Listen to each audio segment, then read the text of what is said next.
It says I'm alive. I feel alive. Happy Halloween. I'm not dressed up. I was thinking about it, but I'm not a little kid, am I? I'm supposed to act like an adult. So what does that mean? It means not dressing up for Halloween. No, but I did put out candy for the neighborhood kids. Um, I sat outside and handed it to each of them last year.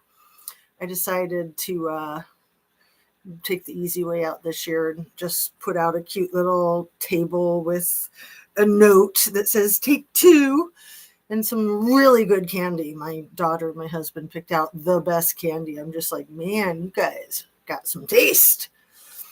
Have you heard of sour Skittles? I had not, but they got the bags of those and bags of all the like crazy mixes with like the Twix and the Snickers. And my favorite thing is Junior Mints. I don't think there were any Junior Mints, which is good because I would have had to have snatched them.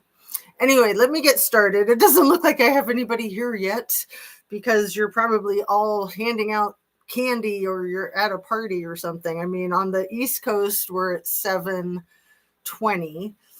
And then on the West Coast, it's only like 4:00. So, and then all the other places in the world. So I'll just get started with my regular stuff. I've got a lot of really amazing material I want to get to if I can remember it all. That's going to be the challenge. Not to mention the braces. And everything I say is simply my opinion for the sake of hoping to start a conversation, open up a discussion, learn something, be educational. All of my videos are made for YouTube and it's an infotainment platform. Make sure you're still subscribed in the event that you are subscribed. And if you're not, please consider doing so. It's much appreciated. Share a video of mine with somebody that you think might like my channel. Turn on your notification bell to ring if you want to be notified when I come on live or when I drop a video. And there's this good old spooky detached thumb that got broke a bunch of times. So I finally just put Band-Aids on it rather than gluing it back together. What else? I've been reading Virginia Giuffre's book. I'm almost done. I'm like down to the last 30, I think. I can't believe it. Like part of me doesn't want to finish it because it's so good. But I had already decided I was going to read it a second time because there's always just too much information to absorb, right? Even just with like watching a video or a movie, you're just trying to take in so much. It's amazing things that you might pick up a second time that you didn't pick up. You're like, how did I miss that? But then I thought, I really want to get a hold of the publisher and ask them if I can read it to you guys because it's so effing good. And yeah, you can read it yourself, and I would recommend that. But I want to read it for discussion. Like I'd like to try to like read not a paragraph. I'm going to do that tonight, even without explicit permission. I would think that that's okay for fair use. I'll read you a few really, really stunning excerpts. There's a lot of them. But I wrote down pages and which paragraph, and let's just get started on that because there's so effing much. And I don't want to give too long of an introduction. We're almost 4 minutes in, so let's just go. And I'll just start, you know me, I like to start in the back. Let's start with pages 327 and 28. It's about the non-disclosure agreements. Oh my goodness. And then talking about Virginia Giuffre's injuries. That woman had so many health issues. And I still am so suspicious of how she passed away. And I think we should be. I don't think it's disrespectful to her legacy or to the truth to ask the freaking questions.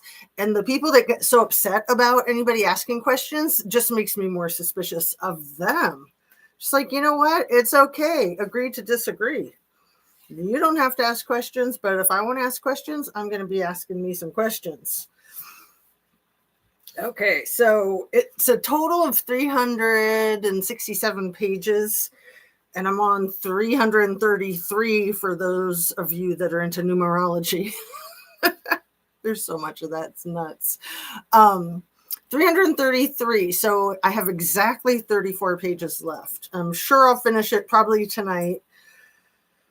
And then, like I said, I'd like to reread the entire thing, but I also want to read it with you guys. I think reading like a chapter and then discussing, kind of like college. I'm like, this is like one of the most fascinating studies to me. Learning about Virginia Giuffre's plight is so eye-opening. I feel like everybody in this country and others needs to read this book. And I'm not trying to sound like I'm on a soapbox. You don't need to read it. Listen to it on tape, right? I mean, that's easy to do. And I don't know if there'll be content creators reading it on their channels like I want to. Hopefully the only ones that will do it is with explicit permission, because nobody should be profiting off of this other than the publisher. Unfortunately, Virginia can't profit off of it because she's deceased, but the money that would go to her could still go to her children and could go to her foundation and all that good stuff. Anyway, let's get on to 327, I think was what I said. Where's my note? The last paragraph on 327. Okay, and is my sound okay? I didn't do my sound check. All right. Oh, hello. It looks like we have 2 folks here. If you want to say hi in the chat, please do. If you can't or don't want to, that's fine too. But here we go. Happy Halloween. Boo! Okay, gotta be goofy, right? Oh my God, you should see my daughter. She made her own costume. Dorothy, the Wizard of Oz. She's a freaking genius. Anyway, here's the paragraph. Still, there were other less lonely times that I sensed I was part of a movement that was forcing positive change. On January 14th, 2021, L Brands, that's Les Wex, Victoria's Secret and Limited and Abercrombie and Fitch. I think Hollister's under that umbrella. Bath and Body Works, a whole bunch. Express. L Brands shareholders filed a complaint alleging that Leslie Wexner, among others, created an entrenched culture of misogyny, bullying, and harassment. And remember that a year ago, October of 2024, Michael Jeffries was arrested for doing the same type of stuff that little E was doing, but he was doing it, I think he was like the CEO of Abercrombie and Fitch or Hollister or both, and he was doing it with the male models. They were basically doing the same thing as Jeffrey, but when Michael Jeffries was finally arrested years later, which was last year, he was 80 years old, and then he was deemed incompetent to stand trial, the dirty, freaking spineless rat bastard from hell, which is what I would think our president is going to try to pull. Like sometimes when he's doing all this wackadoodle stuff, I'm thinking he's just laying the groundwork to say, I'm incompetent to stand trial. Who would fall asleep next to a prime minister of, what was it? The prime minister of Japan. He was standing up and he fell asleep next to her. I think that was yesterday. He's so hard to keep up with. He's freaking cray-cray. Okay. Sorry to interrupt myself here. I get so excited when I'm finally on live. Sorry to keep you waiting. Filed a complaint alleging that Leslie Wexner, among others, created an entrenched culture of misogyny, bullying, and harassment at the company. They also said Wexner, who had stepped down as CEO the previous year, to return to his mansion in New Albany, which is what was a tiny farm town just due east of Columbus that he's like ruined and basically turned it into a giant warehouse. It's probably got all kinds of AI making everything that he sells. Like these production buildings are like miles big. It's like everything in the entire New Albany zip code is white, bright white. The fences are white. The buildings are white. I'm sure the people are white. That goes without saying. It's pretty ridiculous. It's like Stepford Wives, right? Okay, New Albany, Ohio had breached his fiduciary duty because he was aware of abuses being committed by Little E. Among other things, Little E was alleged to have preyed on Victoria's Secret models, and shareholders claimed this caused a devaluation of the brands under the company's umbrella.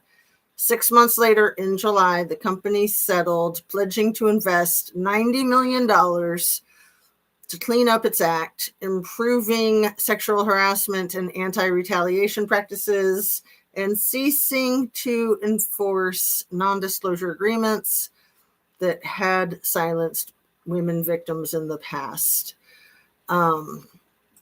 Now, I'm going to read the next paragraph too. This is fascinating, especially if you know what Billy Idol said just like in the last 24 hours about billionaires at a big like billionaire party.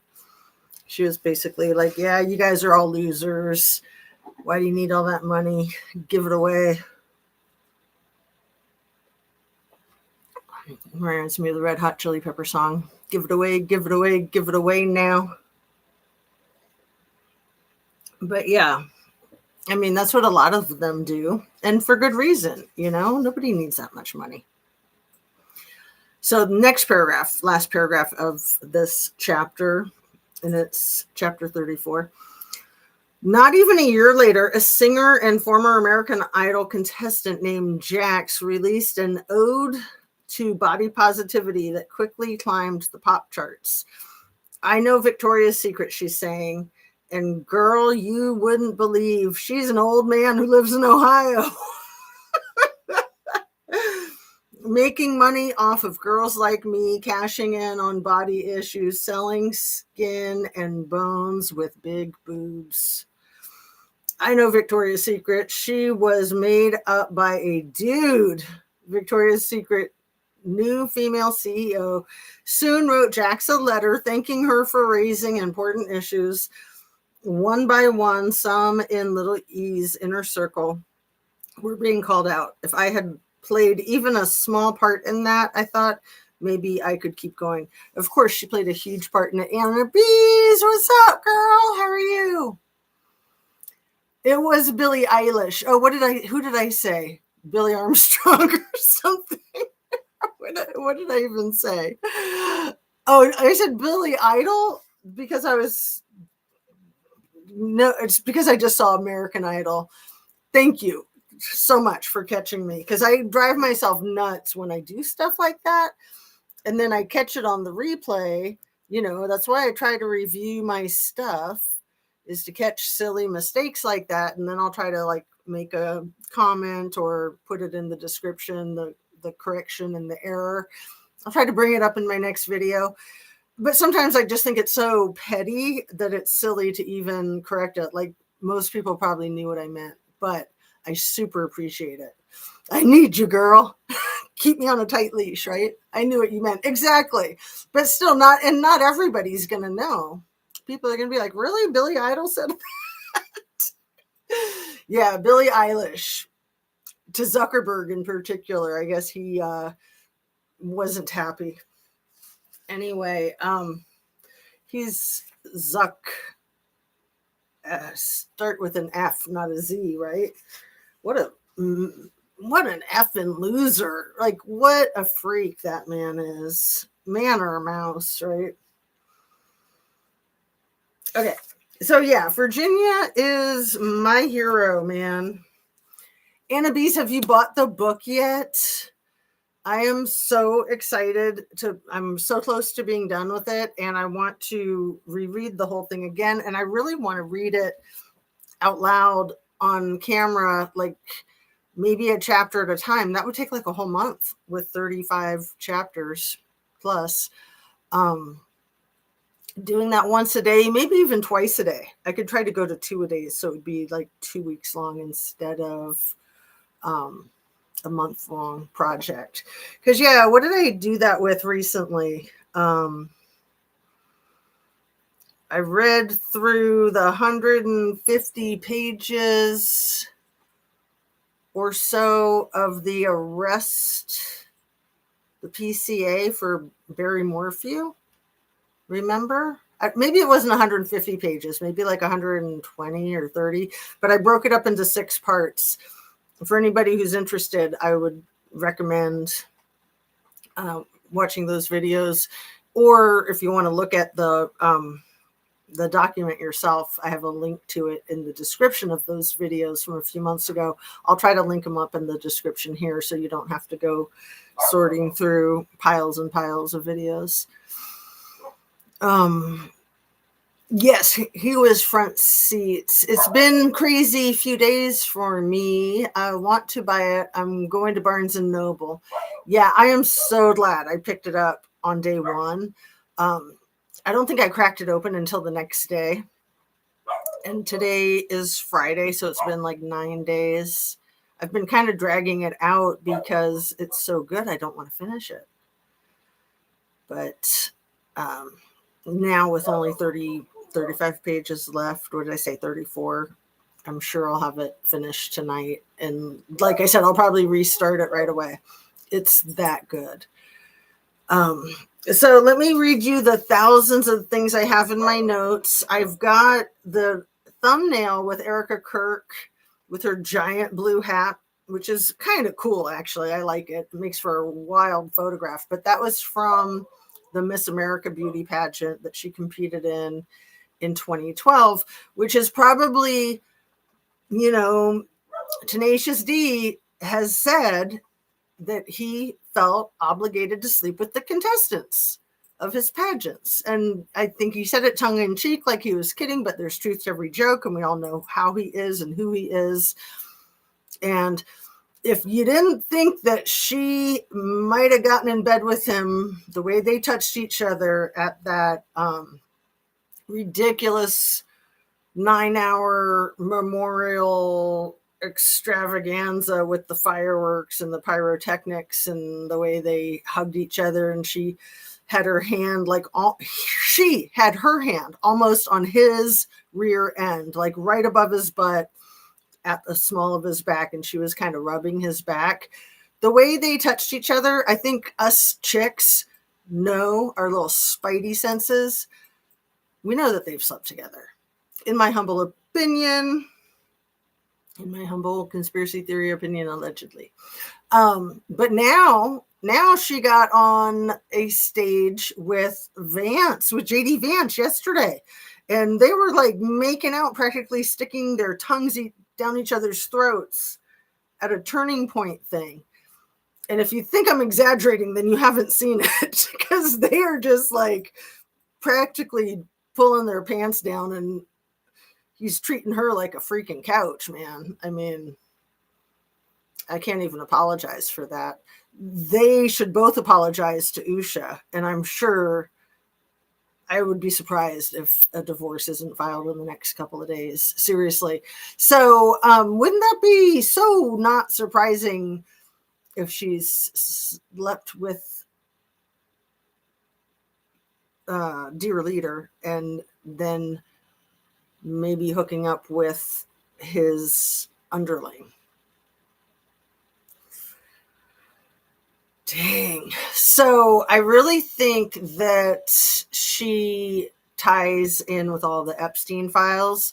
Have you heard that? I was going to look this up, and I think I did, but let me look it up again while we're live. I think that Erica is going to be appointed to be the queen of all of the news networks. Have you heard that? Like the CEO, the overseer of all news. Yeah, Erica, with all of her years of experience of transporting little kids in Romania. Sure.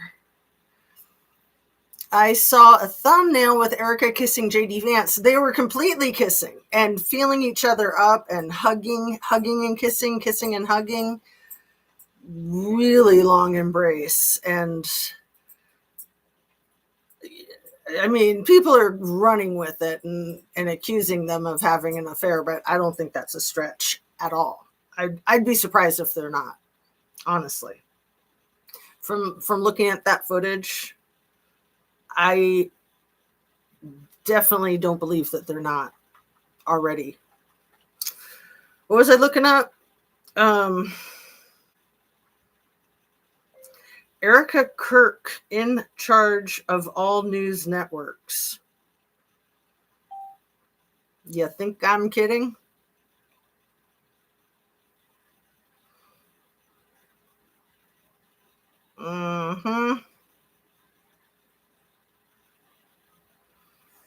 This is 4 days ago. The Independent top media analyst proposes Comcast hire Charlie Kirk's widow as editor-in-chief of NBC and CNN.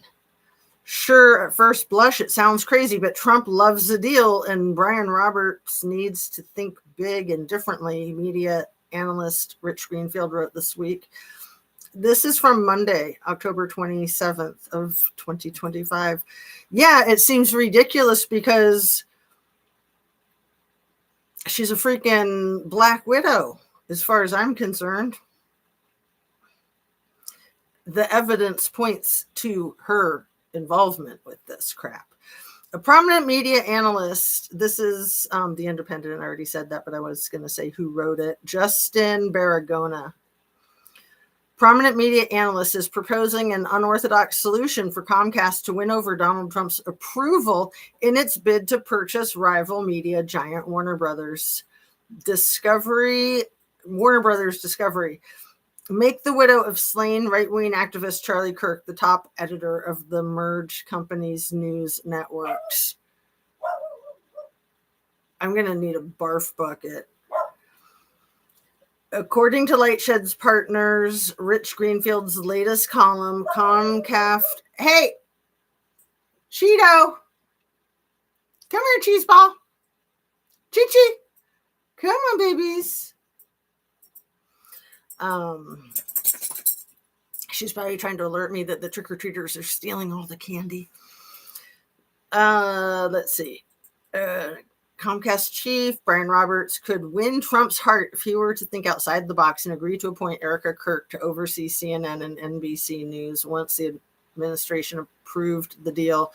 Yes, you read that right. This is so freaking crazy. Like, what qualifications does she have other than her really hot slamming bikini body from when she was in her 20s? I guess that's all it takes, right? Where we're at, prominent media analyst Rich Greenfield argues that to get regulatory approval from the Trump admin in a WBD acquisition, Comcast should bring in TPUSA's Erica Kirk to serve as the editor-in-chief of a combined CNN-NBC News. Semaphore media editor Max Tanny tweeted in reaction to Greenfield's column on Monday. Oh, I can't read anymore. Well, let me just read the next paragraph. Greenfield's offbeat proposal comes amid Paramount Skydance's aggressive takeover bid of Warner Brothers Discovery, which has seen media mogul David Ellison, who sounds like the biggest butthead in the world, whose father is a close Trump ally, as is Erica's freaking father and mother and Charlie Kirk's. I mean, these people are so freaking incestuous. The nepotism is insane. The world's second richest man, Larry Ellison, made 3 successive offers to purchase the company.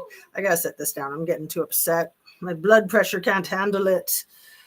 I wanted to add, too, from a few minutes ago, that Leslie Wexner is by far the wealthiest man in Ohio. So that should always be pointed out when bringing him up, because there's a lot of money in Ohio. There's a lot of major companies whose headquarters are in Ohio because of the matrix that has been in the business world for decades, that if you're business, like say Mead, remember Mead notebooks and pencils? Like that was from Dayton, Ohio.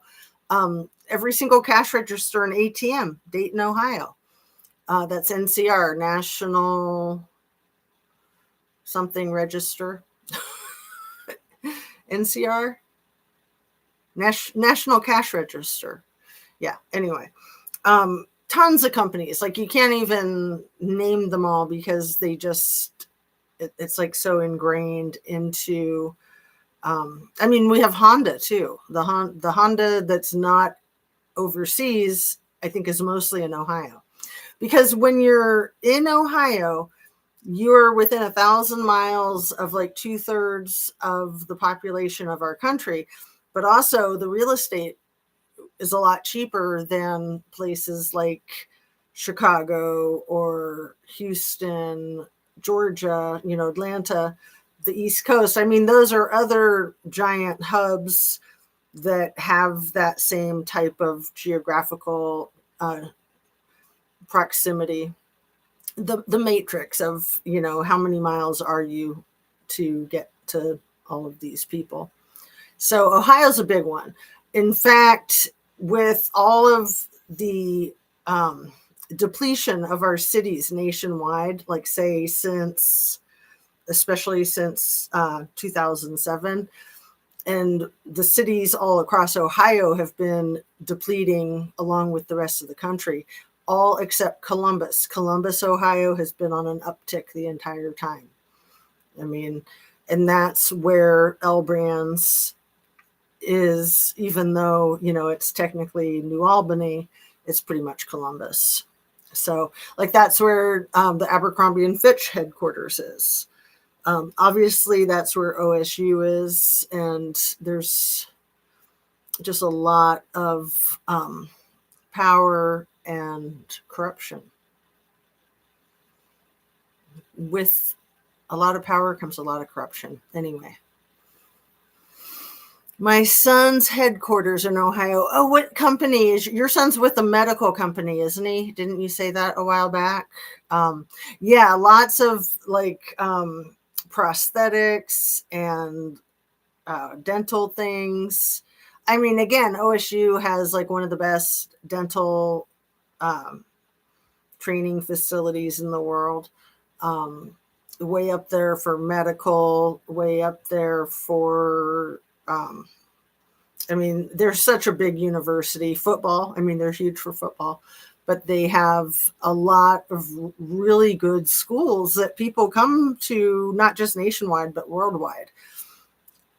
And there's a lot of good schools in Ohio, but OSU is top notch. I mean, I don't personally like schools that big, and it's like, it used to be the second biggest in our country. I think only OSU was bigger. Did I say OSU? Only UCLA was bigger than OSU. A&M is up there. It might be like, I know like for the veterinarian hospital, it's considered the top fourth. But a lot of people just consider it top for things like dentistry and veterinary, and agriculture is huge, huge, huge, huge. No, Crown lift trucks. Oh, cool. Right, because yeah, trucking is huge, right? Okay, let me look at my notes because I have so much information in here that I wanted to disseminate to you. So in August of 2020, Virginia had a surgery where they had to repair a shattered disc in her neck, but they had to go through her mouth. And I really wonder, from some of the things that I'm going to share with you from her book, I really wonder if she wasn't poisoned. She went on a camping trip where she got bit by a mosquito. Was it when they went to go look at the butterflies? And she got really sick when she got back. And I'm thinking she probably was hit with a poison dart. I mean, sure, it could have been a mosquito or a poison dart. Daddy Vladdy I'm almost 100% sure is one of the people that she herself was trafficked to. And same with BB. I'm pretty sure that both of those war criminals screwed her when she was underage. Because she was only with Jiz and little E for 2 years from the time she was 16 until she was 18. She broke away pretty much right after she turned 19. So like 18 would make her not underage, right? If she's already 18, then that's not considered underage. But when she was 16 and 17, obviously. But, you know, a lot of the people that were abused were over 18 too. I mean, a ton of them were under 18 because that was the preference, but some of them were in their early 20s, and they have recourse for being exploited and assaulted too. You don't have to be underage. It just is a bigger deal if you're underage. That's just going to stack the charges. So,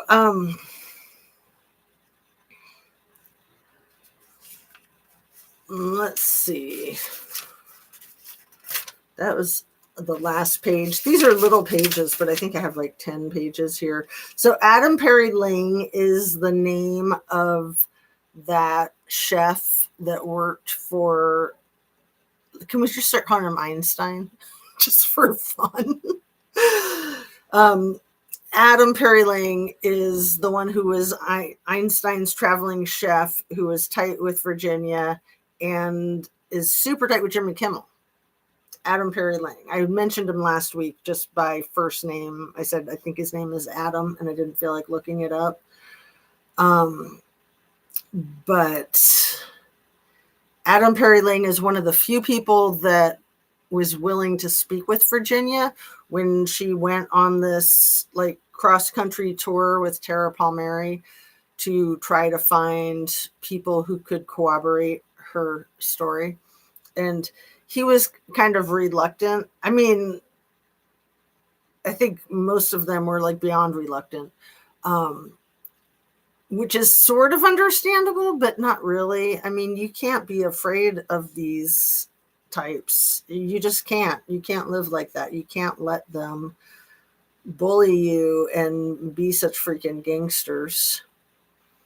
So after the butterfly trip, it was the butterfly trip, she got meningitis, pneumonia, and a broken neck. So it was the meningitis and pneumonia that I think, whether it was from that or from the medication that she was on from that, she felt and she broke her freaking neck. I wonder if she could have been poisoned intentionally.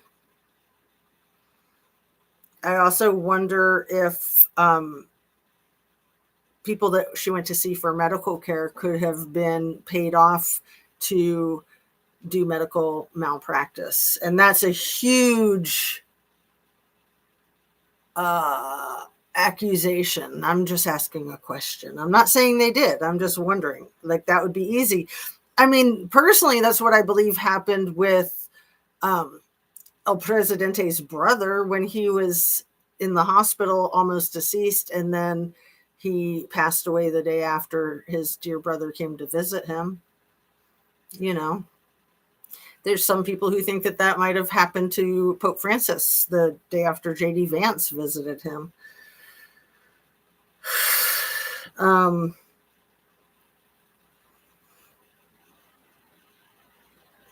Okay, so remember when Jiz was in hiding after little E was Epsteined, and it was like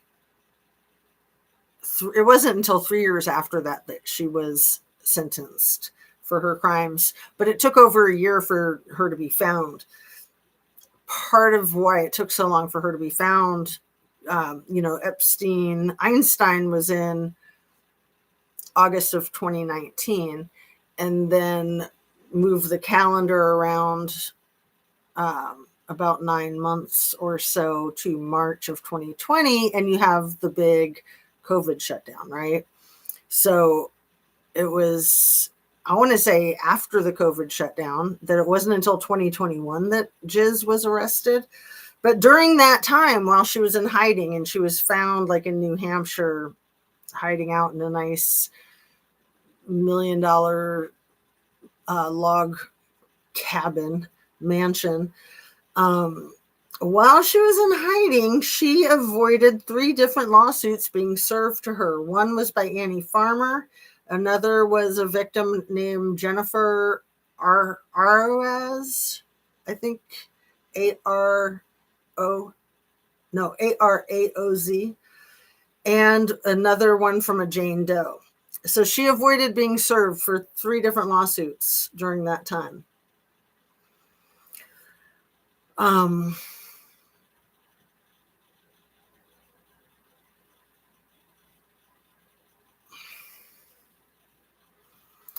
60 Minutes with Tara Brown, 60 Minutes Australia, did an interview with Virginia, Courtney Wild, Spencer Cushin. Oh no, that's an attorney, Spencer Cuven, I think is his name. And then Siggy, who's another one of Virginia's attorneys. So it was Virginia and Courtney Wild, and I'm not sure who else was in that interview, but Virginia thinks that that's one of the best. I was going to see if I can find it on YouTube and link it up in the description. So what I really want to say is that I don't think it's any coincidence that our president is talking about nuking the world 9 or 10 days after this book is dropped, because this book is like a nuclear explosion in his life. And I doubt he's read it, because I don't think he reads. I doubt he's listened to it on tape, because he probably has the attention span of a gnat. But he's probably had his people read it and listen to it, and he's gone apeshit. And I've been saying this all along. I think I've been saying this for about a month, that he would sooner blow up the world literally than take accountability for his wrongdoings, for his crimes. And in all honesty, if he were just to take accountability and say, yeah, I did those horrible things, and here I am, a world leader at the end of my life, I apologize. Let me, grovel and eat the crap that I need to eat, and please, please, please let me into heaven. I mean, he probably could make it, right? I mean, the Lord is all about forgiveness, but no, he's probably still abusing people the same way. I keep flashing back to the last few months when, without being prompted, people like Caroline, Pam Bondi, just out of the blue started talking about him being post-sexual. And it's just like, we don't need to hear about it one way or another, but why would you be saying that unless it's not true? Because we all know that power is like the biggest aphrodisiac in the universe. He's got a lot of power. Like all of a sudden he's going to quit abusing people? I don't think so. I mean, does it not seem like Caroline and Pam are in bed with him? I don't know. That's just my opinion. I don't think Melania is. At least she doesn't want to be. Anyway, we have U.S. Patty. No. Are you trying to be a troll with your red flag and your jacking off Trump hand? U.S. Patty? I don't know. I get a bad feeling, so I'm just going to put you in a timeout or something. Or Anna Bees, do you want to help take care of that? And if I lose my feed, then we'll just come back on. But I'm going to put you in a timeout for just 1 minute and see in a minute if you're still here, if you're still commenting. See if you can pull it together, because I mean, if you're just saying no, like, oh no, not that, then that's fine. But I've never seen you.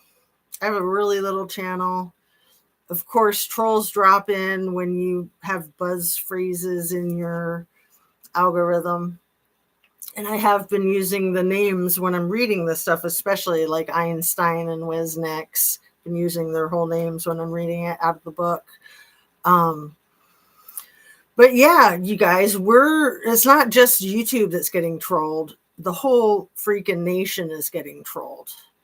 They have all of our information. They're listening on our phones. They're reading our emails. They're reading our texts. It's not good. Oh, I can't see her now, so I can't time her out.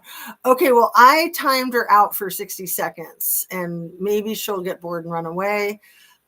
Maybe she's a Russian bot. And if she's a real person and she wants to say, hey, I'm a real person, treat me with some decency, then we can work on that. But I don't have time for your crap. Okay. There's a lot I want to cover. Where's my water? And plus it's a weird name, like US Patty. What's up with that? Explain yourself, US Patty. So in Virginia's book, she talks about 2 Bermans that are real heroes in the story. It sounds like Judge Berman is one of them. His name is Richard Berman. And then an attorney with the last name Berman, whose first name is Giuffre. So I got confused because for a minute I'm thinking this Judge Berman is also a social worker, which I've never heard of anything like that. Somebody being a social worker and a judge, never heard of it. And then Giuffre Berman, he did some shady stuff, but he said he was tricked. It might have been like shady stuff for Dershowitz or somebody like that he was representing. And that's the problem with attorneys, is that a lot of them are going to disappoint you with their histories, if you know their histories. But if they have a conflict of interest, it's required by law that they disclose that up front. So if it was somebody like Dershowitz that he had this history with, and then he didn't disclose that to Virginia, I don't think he was her attorney. I think he was like the prosecuting attorney, Giuffre Berman. But I really want to read the book that the attorney Brad Edwards wrote. And let me see. I got a text from somebody, and it might be one of my mods, or it might be one of my kids.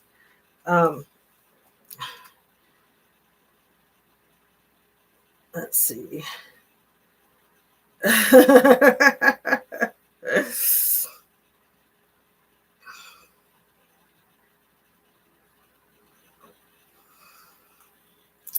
So yeah, Facebook too. Be very leery of all of the social media platforms right now, because they're going balls to the walls. If they don't do like a full government takeover this weekend, I'll be surprised. I mean, seriously, especially because of the freaking book.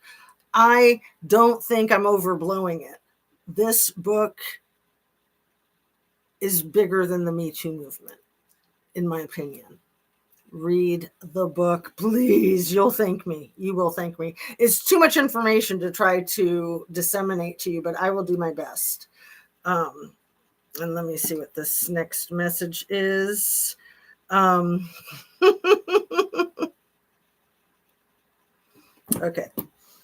Let's see.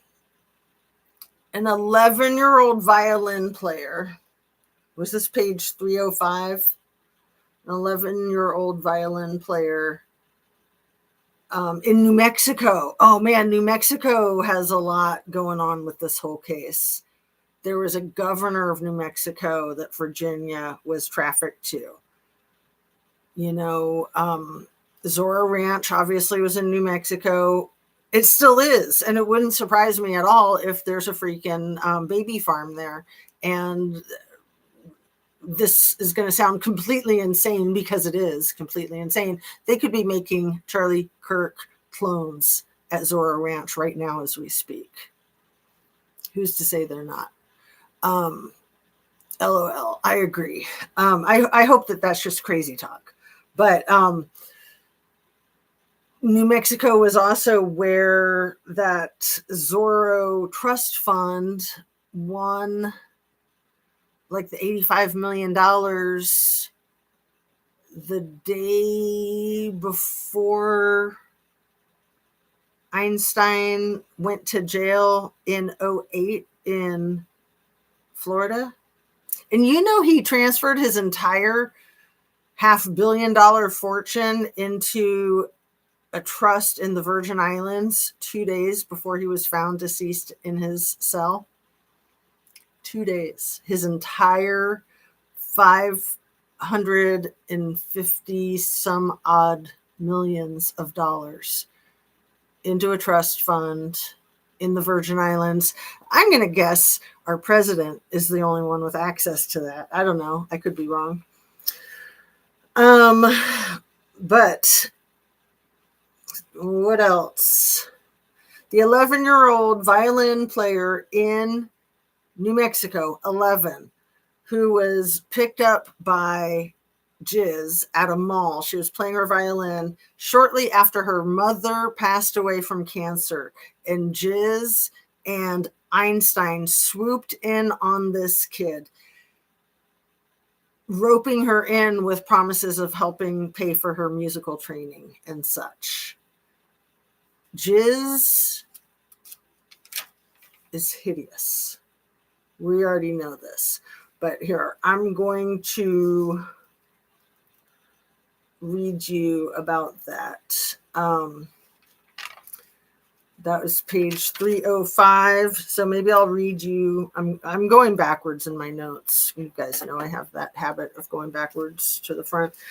Maybe I'll read you from about 303 to 305 because there's the part that I was just talking about with the 11-year-old. This is Chapter 32, Survivor Sisters Unite. For decades, New York State had among the most restrictive laws in the nation when it came to punishing those who'd abused children in that most intimate way. Victims had to file civil lawsuits by their 23rd birthdays or lose their chance altogether. That's insanity. But it makes sense if they want to be trafficking a lot of, abusing a lot. But that changed in early 2019 when the legislature passed the Child Victims Act, which gave victims until age 55 to file claims against the institutions or the individuals. Oh, sorry about that. Was that my water? Yeah. Like I said, stupid gravity. I'll put it over here. Okay. I had it on this chair that I put my foot on and then made it fall. Where was I? Gave them until the age 55 to file claims against the institutions or individuals they blamed for their suffering. And thanks to a look-back window written into the law for 1 year, starting on August 14th, this is 2019, victims of all ages could sue even if the statute of limitations had passed. It seemed fitting that 4 days after Einstein's death, 4 days after Einstein was Epsteined, that look-back window opened, and later, because of the pandemic, the window would be extended for another year, allowing victims to file claims until August 14th of 2021. This was the kind of legislative change that victims' rights advocates had long been pushing for. Increasingly, research was bolstering their arguments. For example, Child USA, a nonprofit focused on child abuse prevention, conducted a study of thousands of abuse victims who had been Boy Scouts. Only half of those came forward before they were 50. Half before 50. More and more, the public was coming to understand that being sexually abused as a child could take decades to process. And it could take even longer than that for a victim to imagine speaking publicly about that experience and naming his or her abuser. A lot of times kids don't even see it as abuse. Like, they get so gaslit that they think that they were willing participants. If you ask me, statutes of limitation should be abolished entirely for cases involving the sexual abuse of children, but this look-back window in New York State was a step in the right direction, and it was particularly a boon for Einstein's victims, so many of whom had been abused in Manhattan. Over the next 2 years, several of us would take advantage of the window to file claims. I feel like the beaver in one of those Disney movies that like whistles when he talks. Which Disney movie is that? That's me. With these damn braces. Okay, file claims that would otherwise have been impossible.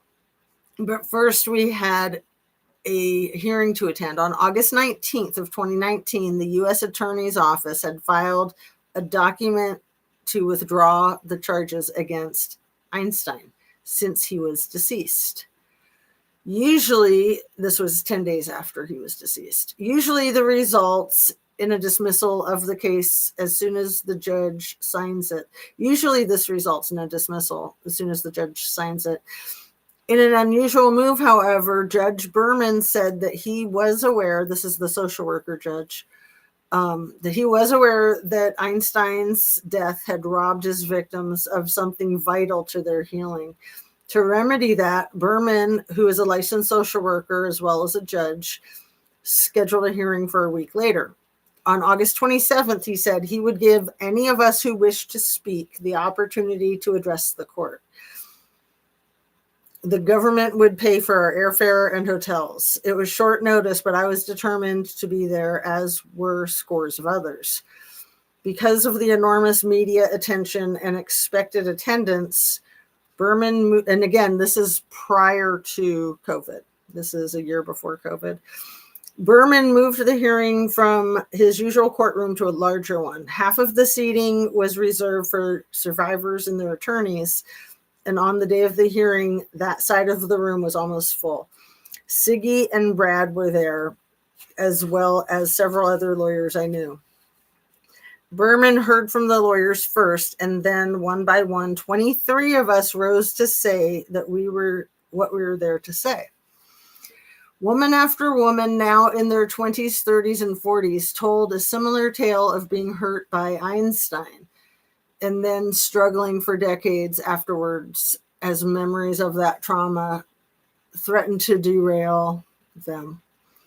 But for all the pain being described, it seemed each woman who spoke took strength from the woman who'd gone before her.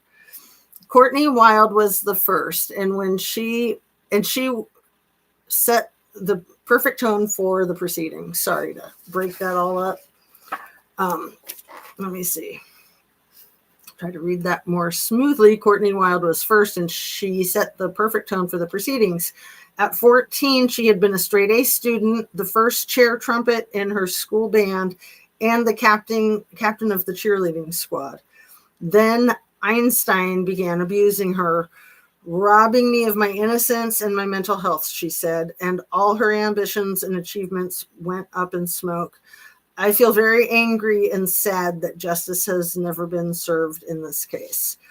I think that Courtney Wild is the one whose parents called the police and got the whole ball rolling for the 2006, 2007, 2008 case that resulted in the sweetheart deal with that Alex Acosta freak piece of crap.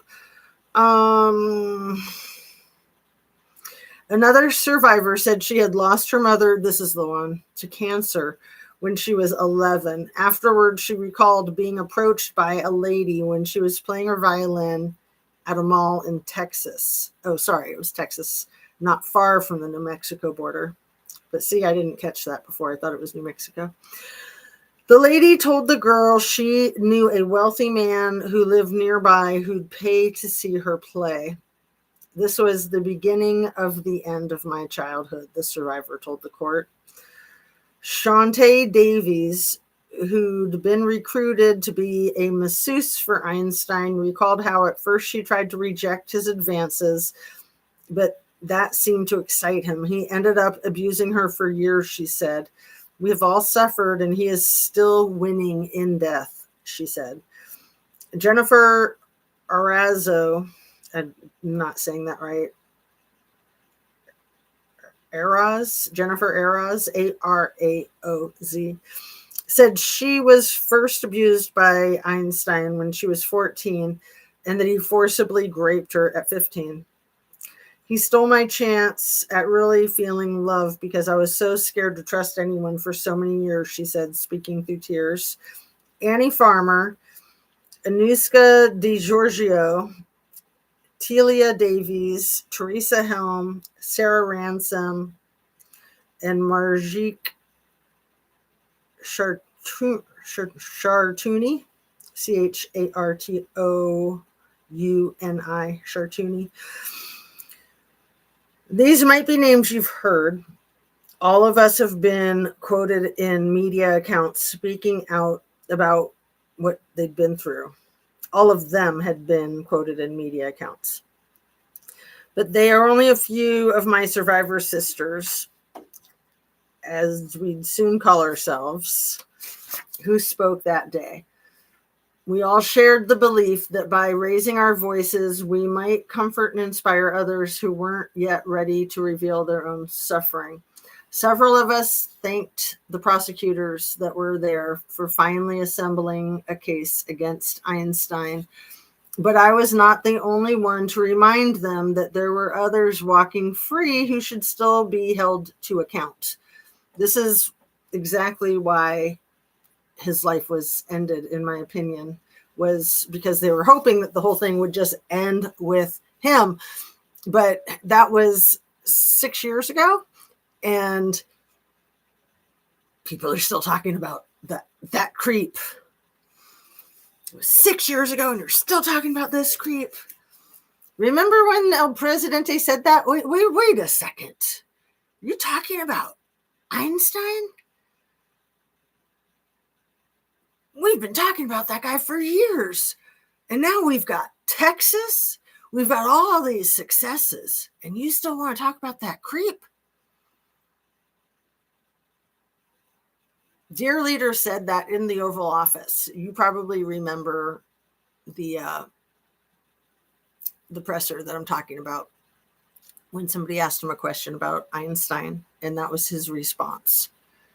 And it was maybe like a week or 2 weeks after the horrible floods, the horrific floods on the 4th of July in Texas that took the lives of over 100 people and like 25 girls that were like 7, 8, 9 years old at that Mystic camp. And I have wondered about the cloud seeding that has been documented and admitted to by the company that did the cloud seeding 2 days prior to the flood. And then about a month or two ago, I got curious about rivers being,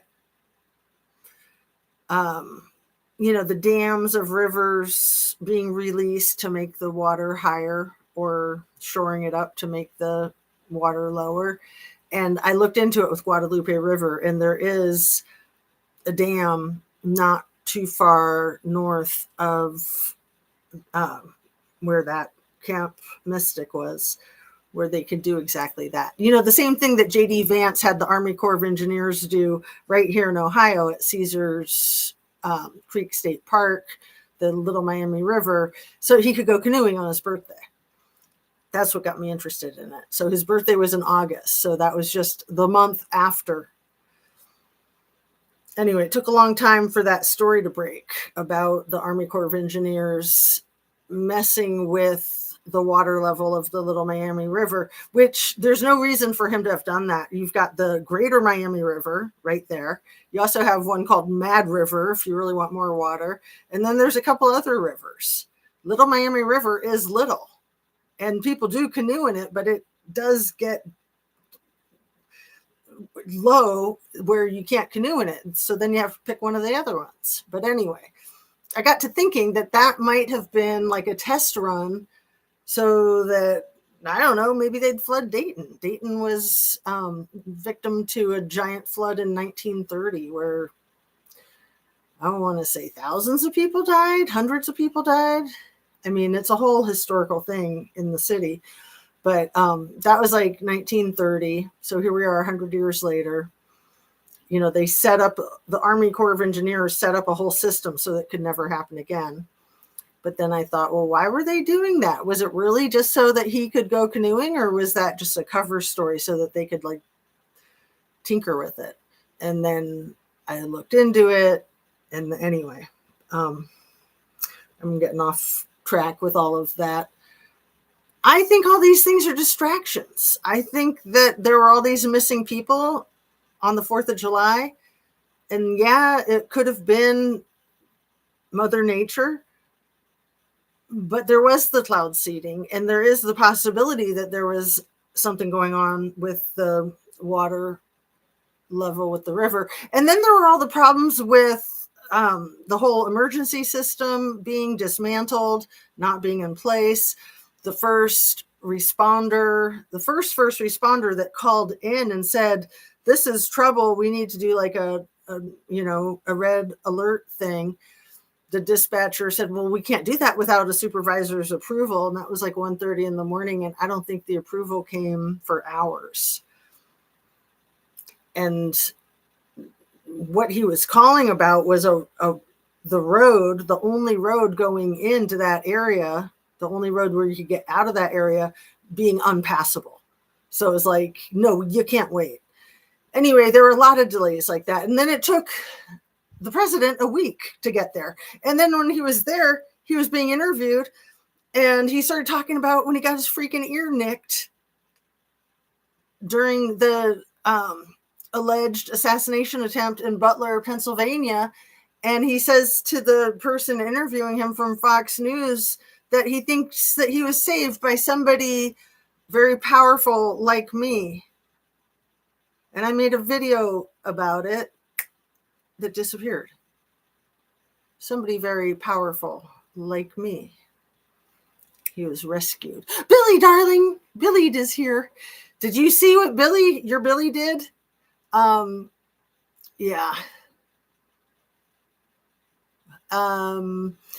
He wishes we would forget. Right. We're never going to forget about Einstein, but like one thing after another, like I think all the ICE raids are mere distractions. I think this whole nuclear bomb crap is another distraction. I think all of it, I might be oversimplifying it. It might seem like I'm oversimplifying it, but I truly believe that all of it is to distract from the horrible things that he did, because he was hanging out with his buddy that night of the 50th birthday party, where Einstein was given that slew of letters that JusticeAtooZ turned into a leather-bound book, the birthday book, and the letter that Tenacious D wrote to his bestie. To this day, he denies that he wrote that. And he's, suing Rupert Murdoch for 40 billion, whatever it is. It hit a nerve. And that same 50th birthday was the one where Jean-Luc Brunel, who was Einstein or Epstein in his jail cell about 6 months before JusticeAtooZ was sentenced, Jean-Luc Brunel gave Einstein 12-year-old triplets from France for his birthday. And I'm pretty sure he was celebrating with Donnie. So Could that be why it's such a raw nerve? 12-year-old triplets from France. And there were people there. I mean, people knew about the 12-year-old triplets. Did Einstein share them with his bestie? Maybe they did the cloud seeding, but didn't realize it would affect the area of the camps. Well, maybe they were, because the cloud seeding company gets paid by governments to do the cloud seeding. So they just took the contract and took the job. And so it doesn't mean that the company masterminded it. It could be that somebody else was masterminding it. It's only the government that is allowed to deploy the cloud seeding. Only the government. I remember your video that disappeared. Yeah, it was just a short. It was just that 1-minute video. I worked on it so hard because, I'm not good with those shorts. I still wish we could find out what happened to the triplets. I know. I mean, afterwards, exactly. I know we don't want to know what happened to them. We know what happened to them during. How are you, Billy darling? It's just so nice to say Billy darling. It's hard for me to cut myself off and just say Billied. Anyway, where was I? Why did I go off that whole thing? Let me look at my note again because I wanted to read from page 303 to 305. I think I've already covered it. So we'll just, we'll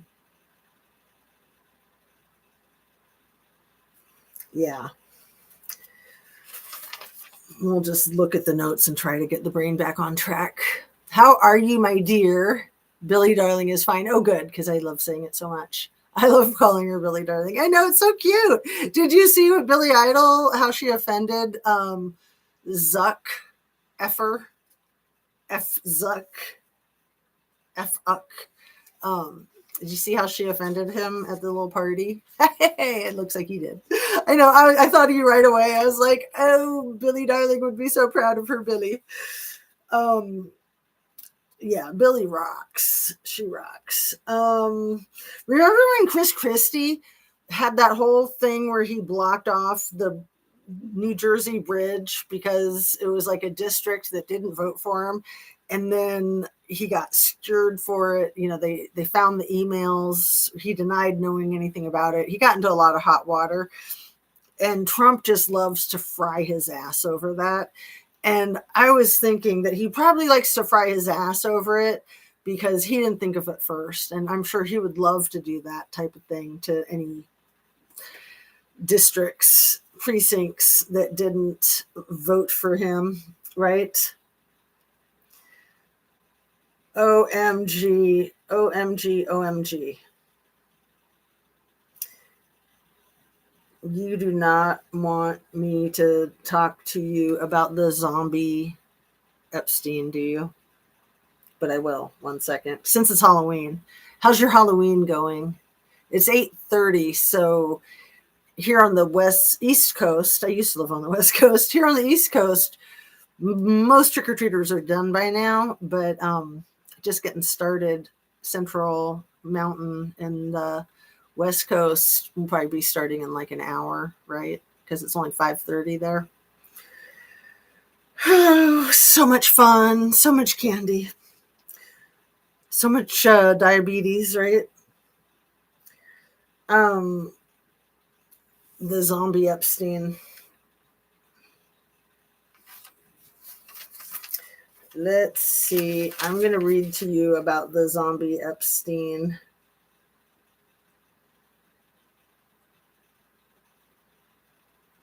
Oh, and more 11 to 12-year-olds.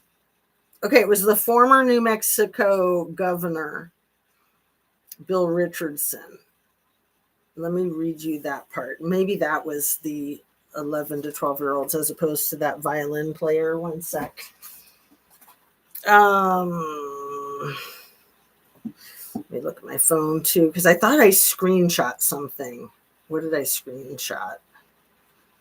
Something to do with this. Oh, you guys don't want me to. Well, why don't I go ahead and read to you about this was really wild. I'm going to read you this page that I screenshot from AI.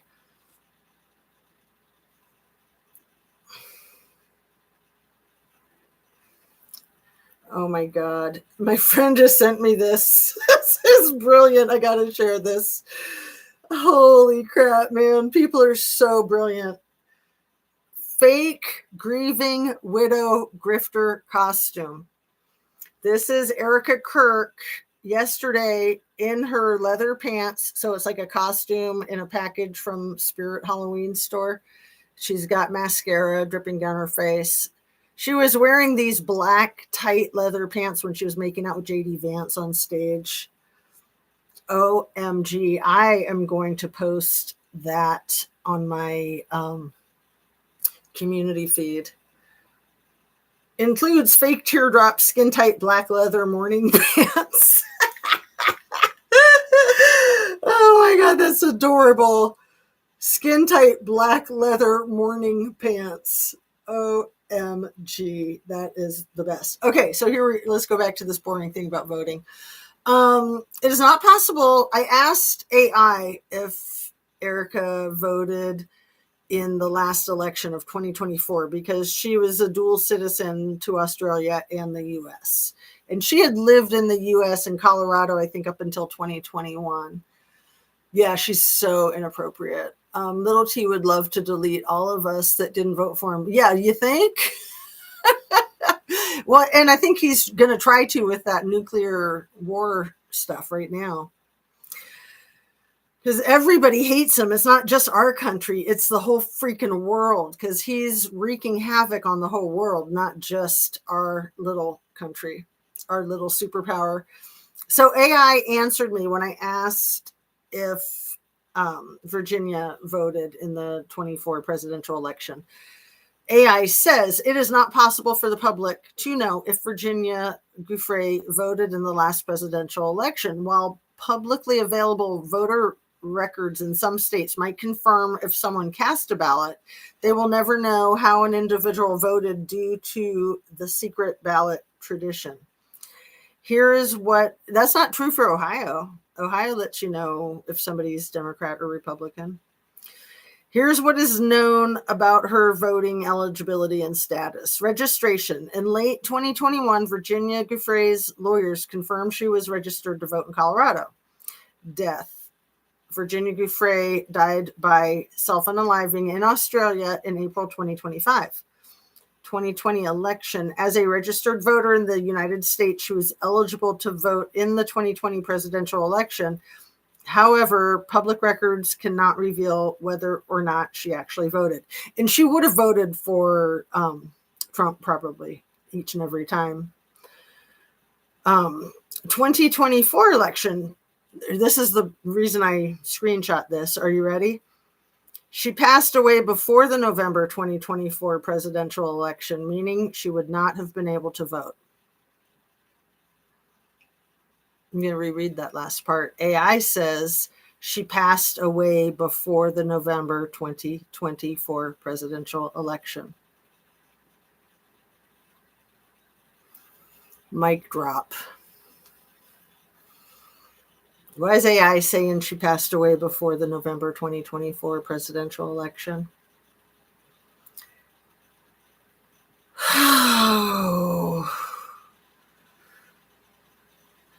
And let me just jump tracks for a minute because that's kind of heavy, huh? Let's jump tracks to the heavy of Idaho 4. But she didn't pass away before the election. That we know of, Anna Bees. That we know of. How do we know? I mean, AI is not always correct, but why is AI saying that? It made me stop and scratch my head. Okay, this is totally different. This is about, in my mind, this part I'm going to read you of something completely different is about the Idaho 4 type of possibility. On February 11th, 2020, Berman, okay, and actually, this is the lawyer Berman who kind of had a conflict of interest with his stuff with Virginia. I think this is the part that I was talking about, but let me read it and see, because it's also about college kids getting pimped out. Berman announced charges against Lawrence Ray, who had sex trafficked and extorted his daughter's college roommates. Berman said, "For so many of us and our children, college is supposed to be a time of self-discovery and newfound independence, a chance to explore and learn." You okay, baby? A chance to explore and learn, all within the safety of a college community. But as alleged, the defendant exploited that vulnerable time in his victims' lives. On February 25th, 2020, it was reported and confirmed by an SDNY spokesperson that a search warrant was executed at the Manhattan offices of Peter Nygaard amid sex trafficking investigation. Come here, baby. Come here.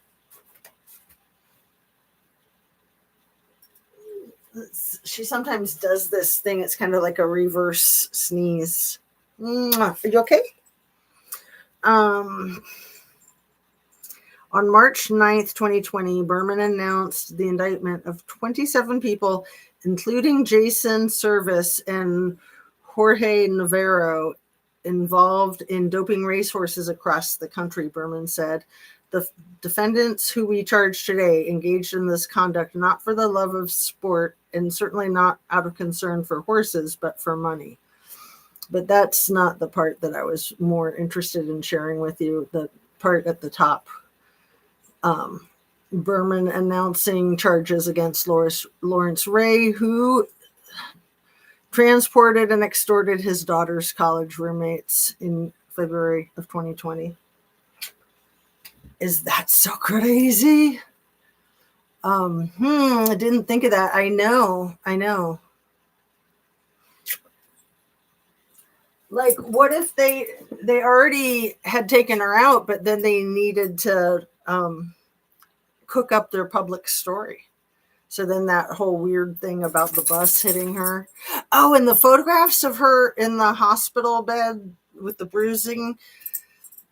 See, this is what's so weird. She says, it's reported that she said that the post that she made on Instagram was meant for a private circle of friends.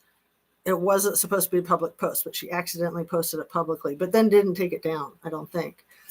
But that's like the same thing that our dear leader says when he made that weird Truth Social post to Pam Bondi about getting all the people that he wanted her to get, and then saying, "Oh, well, I thought it was a private message." He thought it was a private message. He didn't realize it was public. And it's like, no.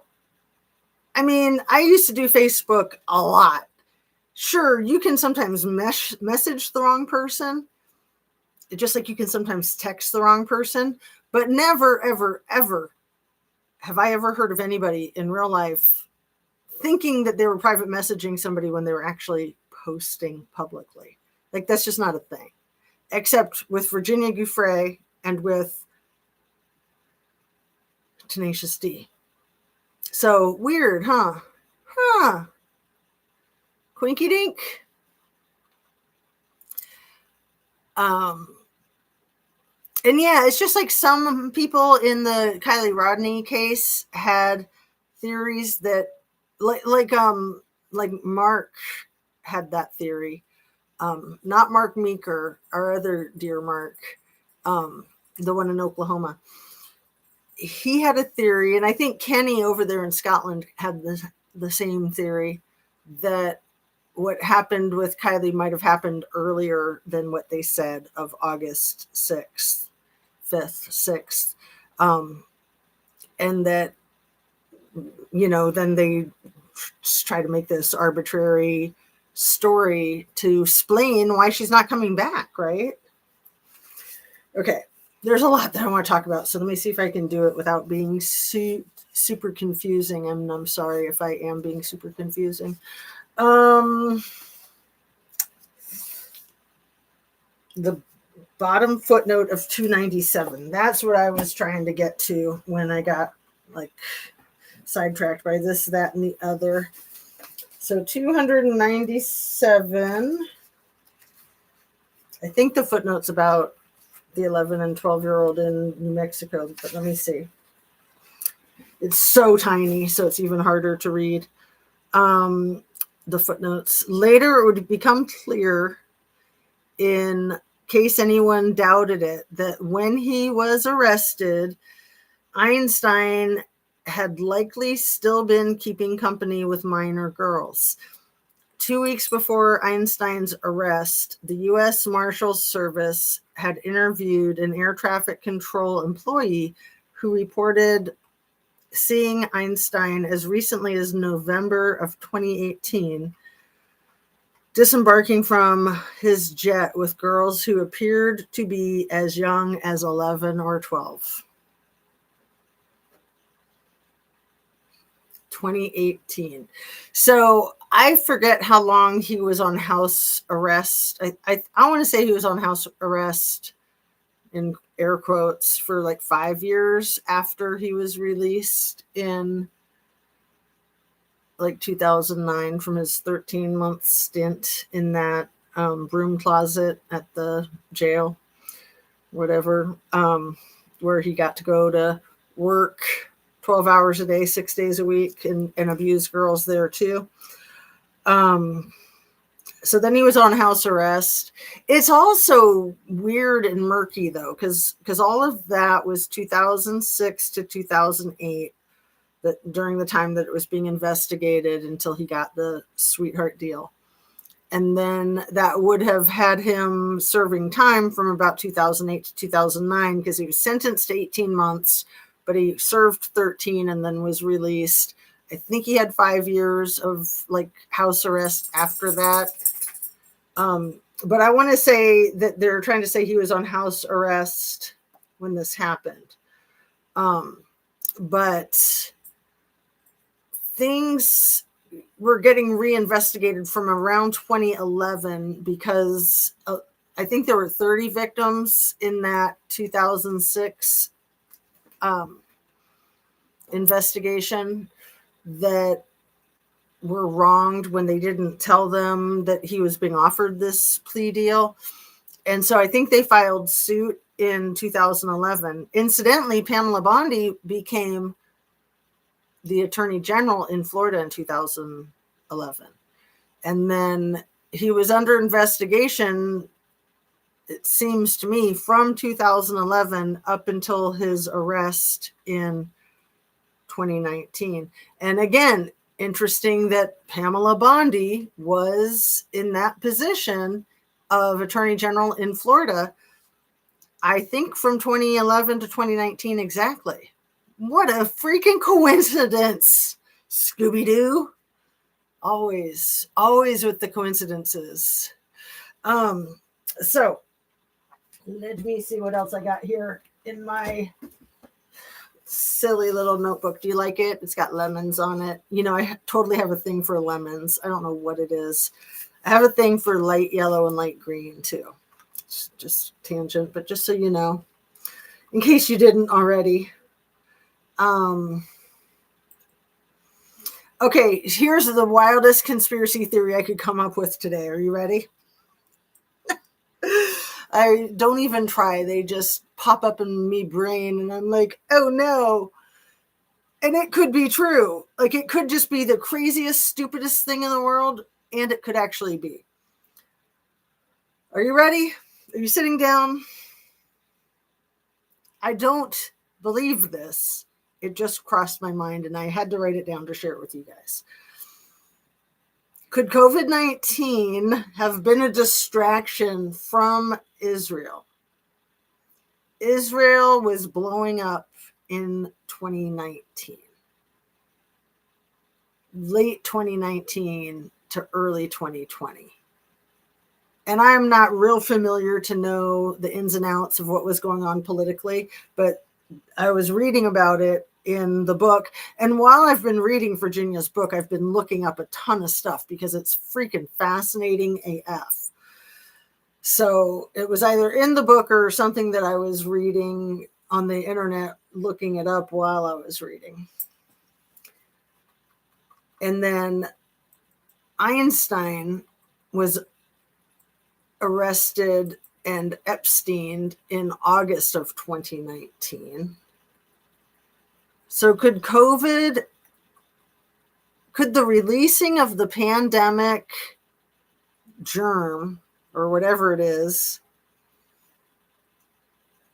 be a plot to distract from Einstein and whatever the F was going on with Israel? I wouldn't put anything past these monsters. And aren't they like priming us to say that there's going to be a new thing that's even worse than COVID-19? And then there was like a truck of infected monkeys that crashed on the road. Was this Mississippi? Have you guys heard about this? I'm not making this up. Let me see. A few days ago, and there's still 3 of these freaking diseased monkeys that are loose. It's like hepatitis, COVID, and gonorrhea or something like that. Hold on. Poison monkeys. No, infected monkeys. Infected monkeys on the loose from truck accident. Louisiana. I think it's Louisiana. A truck transporting 21 monkeys to a research lab. Mississippi. Okay. In Mississippi. Okay. I was right.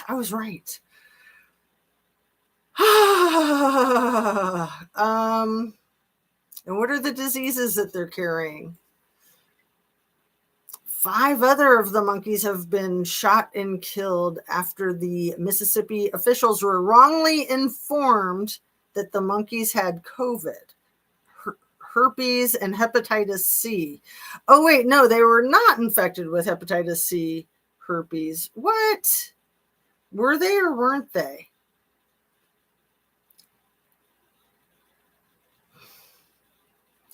Did the monkeys in the truck crash in Mississippi actually have diseases? Or were they thought to have had diseases? So as of yesterday, there's still 3 on the loose. Oh, but now they're saying they're disease free. Really? Can we believe you? Because at first it was hepatitis, herpes, and COVID. And then they're like, oh, wait, no. We're just kidding. My bad. They're fine. Don't worry about it. Innocent monkeys killed after Mississippi cops were mistakenly told that they were aggressive. OMG. I thought, is this how they're going to release the thing that's going to be worse than the COVID-19? Another good distraction.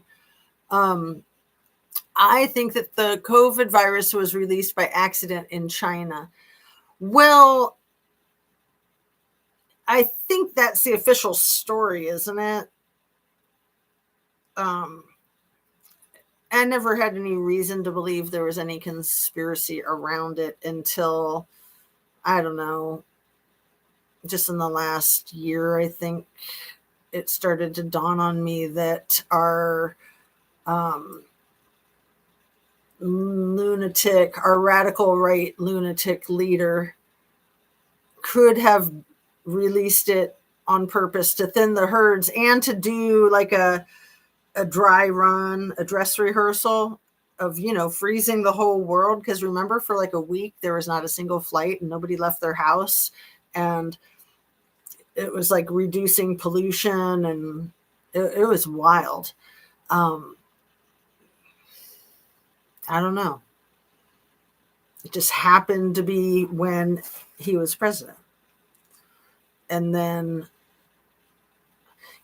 I honestly believe that he does some of the craziest, stupidest things, and he's not thinking ahead. He's not a genius with the 4D chess. He's a genius with the 3D chess, one of the reporters on Fox News was talking about his ingenuity with his 3D chess. And then she's like, no, I mean 5D. It's like, yeah, 3D chess is what everybody's doing. But anyway, I think he does these things without thinking ahead. Like, personally, it's my opinion that he very well might have ordered the Einstein hit in prison. Or maybe it was ordered by somebody like BB or Daddy Vladdy, but he green-lit it because he was the freaking president of the USA. And then William Barr was the attorney general, and him and his daddy go way back with Jeffrey.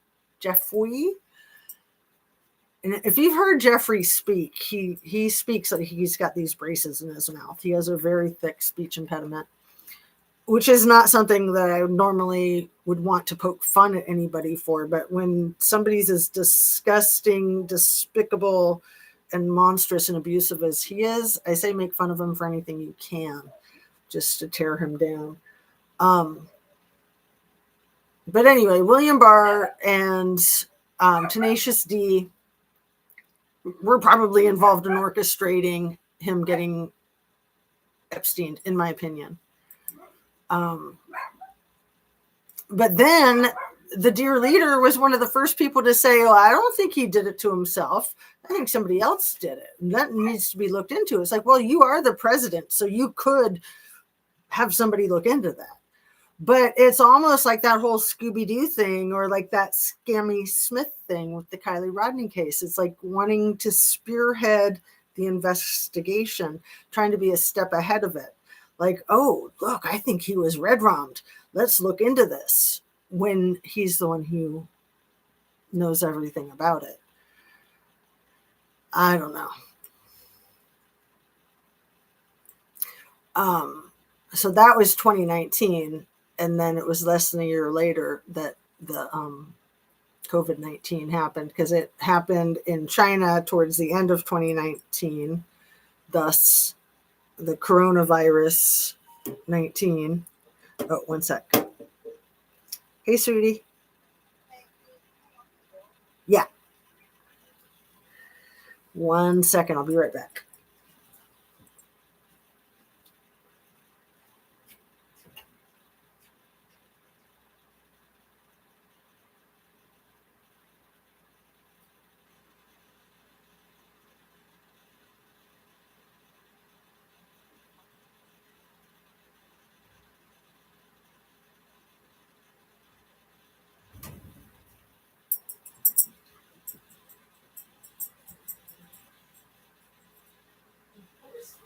Sorry about that. I thought that you would be back later, that I'd be done. And I just because there was the trick-or-treaters.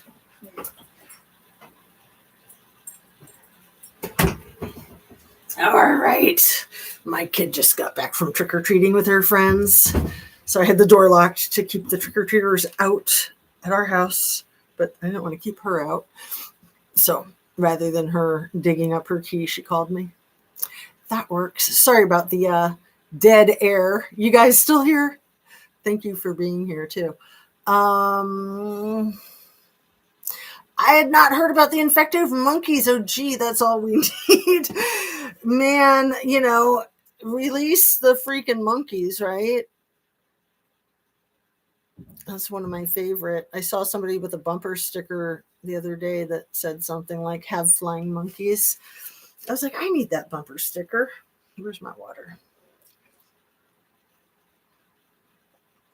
And we're at 90 minutes. Anna B says, I am here. And I am here too. Okay. So,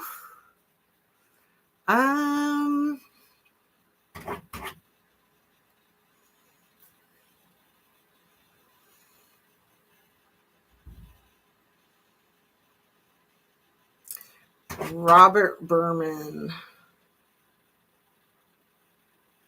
Oh, he wrote a book called Holding the Line, which I can't wait to read. That might be my next book.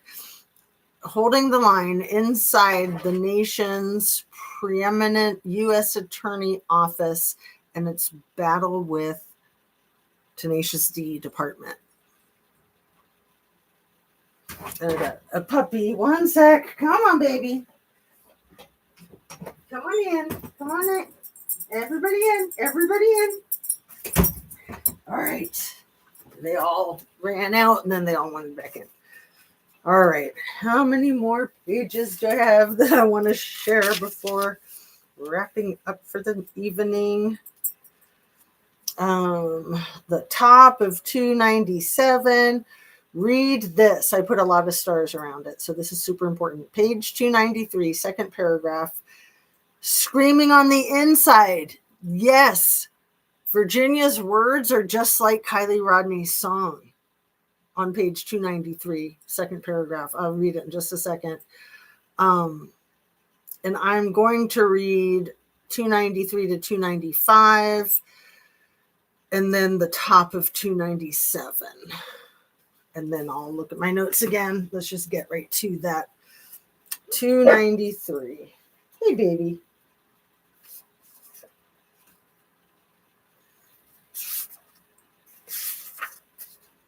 What paragraph did I say it was on 293? Second paragraph. This is uncanny how similar.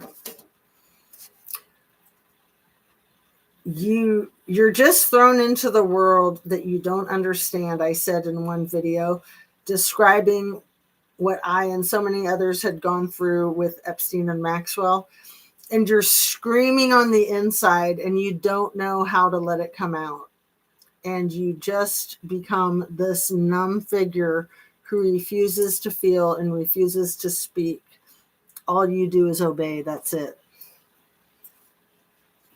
Does that sound a little bit like Kylie's song, Far Away? 2 times a year where she's cutting on her wrists and she's screaming, but she cannot make a sound. Oh, I'm just getting goosebumps. Brown had rightly been credited with refocusing the attention of the public and of the law enforcement on Einstein and Jizz's heinous acts. We now know that long after the Herald ran Brown, and this is Julie Brown, who worked for the Miami Herald. She did a lot of good work on the case. She's like single-handedly responsible for a lot of justice, in my understanding. Harold Brown's first story, the U.S. Attorney's Office in the Southern District of New York opened an investigation into Einstein. I will always be grateful for what Brown and Micah did for the countless women who'd been victimized. First by Einstein and Jizz, and then again by their own government. That's our government. Our government screwed these girls and is still to this day continuing to screw these girls. Just like Einstein and Jizz. He needs to stop. He needs to get over his big old self and just freaking deal with it. Deal with the consequences of his actions. I also have to thank Brown for helping me understand that despite the problems I'd had with members of the tabloid media, working with good journalists could do a lot of good. It is hard. I mean, it's a roller coaster. And journalists, like lawyers, can really let you down. They can really do a lot to be uplifting, and it can turn on a dime. More and more, I began to make myself available to reporters who reached out. Maybe if I spoke more about what all of us had been through, that I thought I could help increase awareness and prevent other young girls and women being abused. It's been said that no good deed goes unpunished. That's one of my favorite cliches because it's so true. And we can't forget. No good deed goes unpunished. However, and apparently someone... Okay, I'm going to start over. It's been said that no good deed goes unpunished, however, and apparently someone thought it was high time that I be punished. At some point in this period, the FBI called me in Australia to say there had been a credible threat on my life. The agent told me that Robbie and I should contact the Australian Federal Police immediately. I called right away, but kept getting transferred from one person to another. I was so scared that I was shaking. Robbie stood next to me as I waited on hold, determined to stay on the phone until someone helped us. But after explaining myself over and over, only to be transferred again, I was out of patience. That's when Robbie stepped in. Start packing, he told me. I've got a plan. From the earliest days of our relationship, and see, I'm really wondering about the whole story with Robbie being a domestic violence perpetrator against her. I'm really wondering if that's not just part of the fabrication. From the earliest days of our relationship, Robbie had been my protector, my savior even. Now he was going to deliver us from danger once again. He rented a large mobile home and loaded the kids, the dogs, and me into it. Within a few hours, we had hit the road heading north. I didn't think I could maneuver that big of a vehicle, so Robbie drove for 8 hours straight. We ended up in a one-horse town at the top end of Queensland, not far from Cape Melville National Park. The town had no grocery, just a convenience store where we could buy milk and bread, but it was completely off the grid, which was what we needed most. There we would stay, cooking and sleeping in our RV, swatting mosquitoes, and occasionally fishing for 3 weeks. Hold on.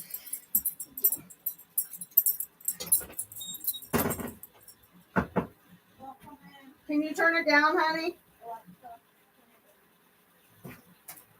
Come on, baby. Come on, Mookie. Back in. Come on. You guys want in or out? Okay. Damn teenager. I'm just kidding. I'm glad she likes her music. I was just derailing my brain. I don't know if you could hear it. Too many interruptions.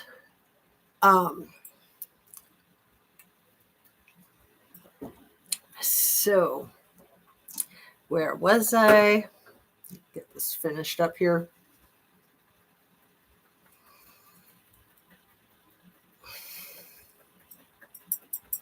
No grocery, just a convenience store where we could buy milk and bread, but it was completely off grid, which is what we needed most. There we would stay, cooking and sleeping in our RV, swatting mosquitoes, and occasionally fishing for 3 weeks. How do you decide when a credible threat to your life is no longer dangerous? Good question. The answer is you don't. There simply comes a time when you resume normal routines. When we returned to Cairns, I don't know if I'm saying the name of that city right, CAIRNS. We let the local police know what the FBI had told me. Robbie and I tried to make the kids feel safe, even though we weren't certain that they were. Day and night, I worried that my family would be harmed by the very people who had hurt me when I was a teenager. And in addition to fear, I felt rage. How entitled and selfish do you have to be to continue hounding and threatening the very victims you've hurt before? See, I think this continued up until her passing away and still continues for everybody in her orbit, including the reporters and the lawyers and friends and family. I'm going to reread that last sentence. How entitled and selfish do you have to be to continue hounding and threatening the very victims you've hurt before? It drove me crazy to think these people could potentially get away with silencing me for good. Potentially get away with silencing me for good. When someone on Twitter speculated that the FBI might unalive me to protect the ultra-rich and well-connected, I felt the need to respond. If I passed suddenly, I tweeted, okay, this was just a couple years ago. If I passed suddenly, I tweeted, no one should believe it was an accident. You mean like getting hit by a school bus? I am making it publicly known that in no way, shape, or form am I self-interest. I typed hastily but resolutely making several spelling and grammatical errors that I've corrected here. I have made this known to my therapist and GP, general practitioner, I think. If something happens to me for the sake of my family, do not let this go away and help me to protect them. Too many evil people want to see me quieted. Do I need to read that last paragraph again? I think this applies right now. I'm going to go ahead and read it again. It drove me crazy to think these people could potentially get away with silencing me for good. When someone on Twitter speculated that the FBI might ill me with a ultra rich and well connected, I felt the need to respond. Suddenly I tweeted, no one should believe that it was an accident. I am making it publicly known that in no way, shape, or form am I suicidal with a S. I typed hastily but resolutely, making several spelling and grammatical errors that I've corrected here. I have made this known to my therapist and general practitioner. If something happens to me for the sake of my family, do not let this go away and help me to protect them. Too many evil people want to see me quieted. This wasn't that long ago. It was before she split up with her husband. But I think they only split up like the last year before.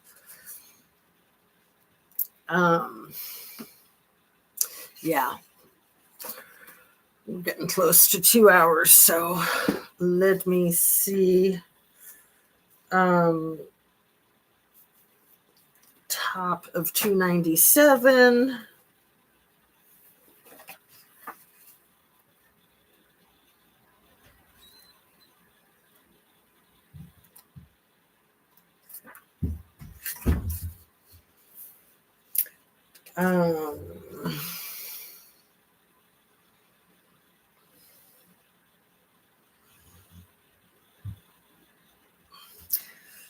All right. I'm just going to go ahead and read another page and then maybe wrap up. In July 2019 came a day I'd hoped for, but had never thought I'd see. This is called A Taste of Justice. It's chapter 31. I remember Siggy calling me. It was early Sunday morning in Australia. You're not going to believe this, she said. Do you have a chair? Because you're going to need to sit down. On July 6th, Jeffrey Epstein had been arrested on federal charges related to Rex trafficking, she said. He'd been apprehended after his private jet touchdown in New Jersey's Teterboro Airport. I could imagine the scene, having flown into Teterboro so many times myself with him. Touching my face, I realized I was crying. We would learn so much more. We would soon learn so much more. At almost the same moment Einstein was taken into custody, federal agents had raided his New York townhouse. Inside, they found hundreds, if not thousands, an extraordinary volume, prosecutors said, of nude photographs of young-looking women. These were the tokens this super predator had kept to remind himself of all of those he had abused over the years. They also found a safe containing 48 loose diamonds, $70,000 in cash, and 3 passports belonging to Einstein from the United States, from Israel, and from Austria. That last one, which was expired, appeared to have a photo of Einstein that included a fake name and listed a home address in Saudi Arabia. This was a man who'd prepared a getaway plan. Think about that.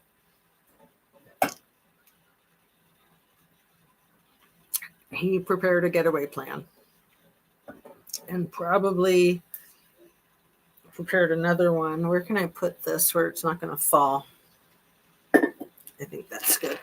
On July 8th, Jeffrey Berman, U.S. Attorney for the Southern District of New York, unsealed an indictment alleging that Einstein and his employees brought dozens of vulnerable girls, some as young as 14, to his New York mansion and his Palm Beach home between 2002 and 2005. Einstein stood accused of abusing these girls, violating them, paying them money, and asking some of them to recruit other girls, noting that this had gone on for years. Berman said that the alleged behavior shocks the conscience. Einstein faced a maximum sentence of 45 years in prison. This is in 2019. Einstein's bail hearing was 1 week later. I wished I could attend, if only to see Einstein in shackles, but Brad Edwards assured me that other survivors would be there to represent us all. Courtney Wild, Michelle Leita, and Annie Farmer did indeed attend, and the judge let them speak. First Farmer, then Wild stood up and briefly described how much harm Einstein had done. If nothing else, Wild said, the judge should keep him behind bars for the safety of any other girls. I think same goes for his bestie. Einstein's attorney offered to put up hundreds of millions of dollars if only the judge would allow him to post bail and go home. But prosecutors argued that he must remain in custody because he had the means and the motive to flee. A financial disclosure from Einstein would require to fill out after his arrest had listed his net worth as $559,120,954, including 6 properties, stocks, and equities. And $57 million in cash. 3 days later, Judge Richard Berman ruled no bail for Einstein. There's a footnote here. Later, it would become clear, in case anyone doubted it. Oh, I think I read this, didn't I? Yeah, I did. I read that part already a few minutes ago. The next day, on July 19th, Alex Acosta, whose role in the 2008 non-prosecution agreement was now being viewed more harshly, resigned from Trump's cabinet. 4 days after that, on July 23rd, Einstein was written up for, quote, self-mutilation and was put in a self-harming watch cell. But 31 hours later, that assessment was downgraded to something less restrictive, psychological observation, and later still he was returned to a normal cell. Prison records show that on 2 occasions while in custody, he described himself as a coward and as someone who does not like pain, which is interesting. You know, I think that's an argument that he wouldn't be hurting himself, but they could have been documenting this alleged self-mutilation just to make a trail, right? To lay the groundwork, lay the foundation. Sorry, I'm not commenting much. My daughter is total care right now. Oh, how's your daughter, my dear? I'm sorry. You're fine. On August 9th, 2019, my 36th birthday, a judge made public the first of what would soon be several batches of previously sealed documents in my defamation case against JusticeAtooZ. This batch, roughly 2,000 pages in all. And remember, all of the freaking conspicuous boxes of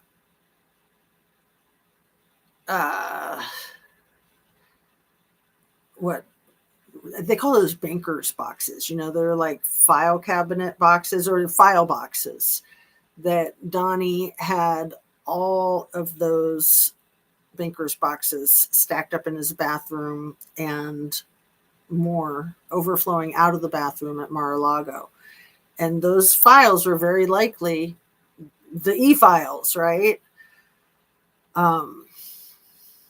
Yeah. Classified documents in his freaking bathroom.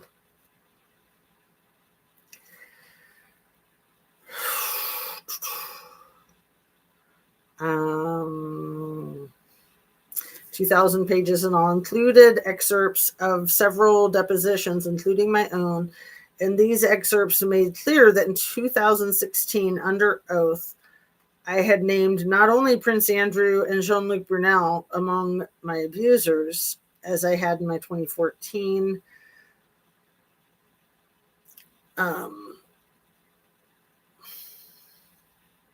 it says joinder. I don't know what that word means.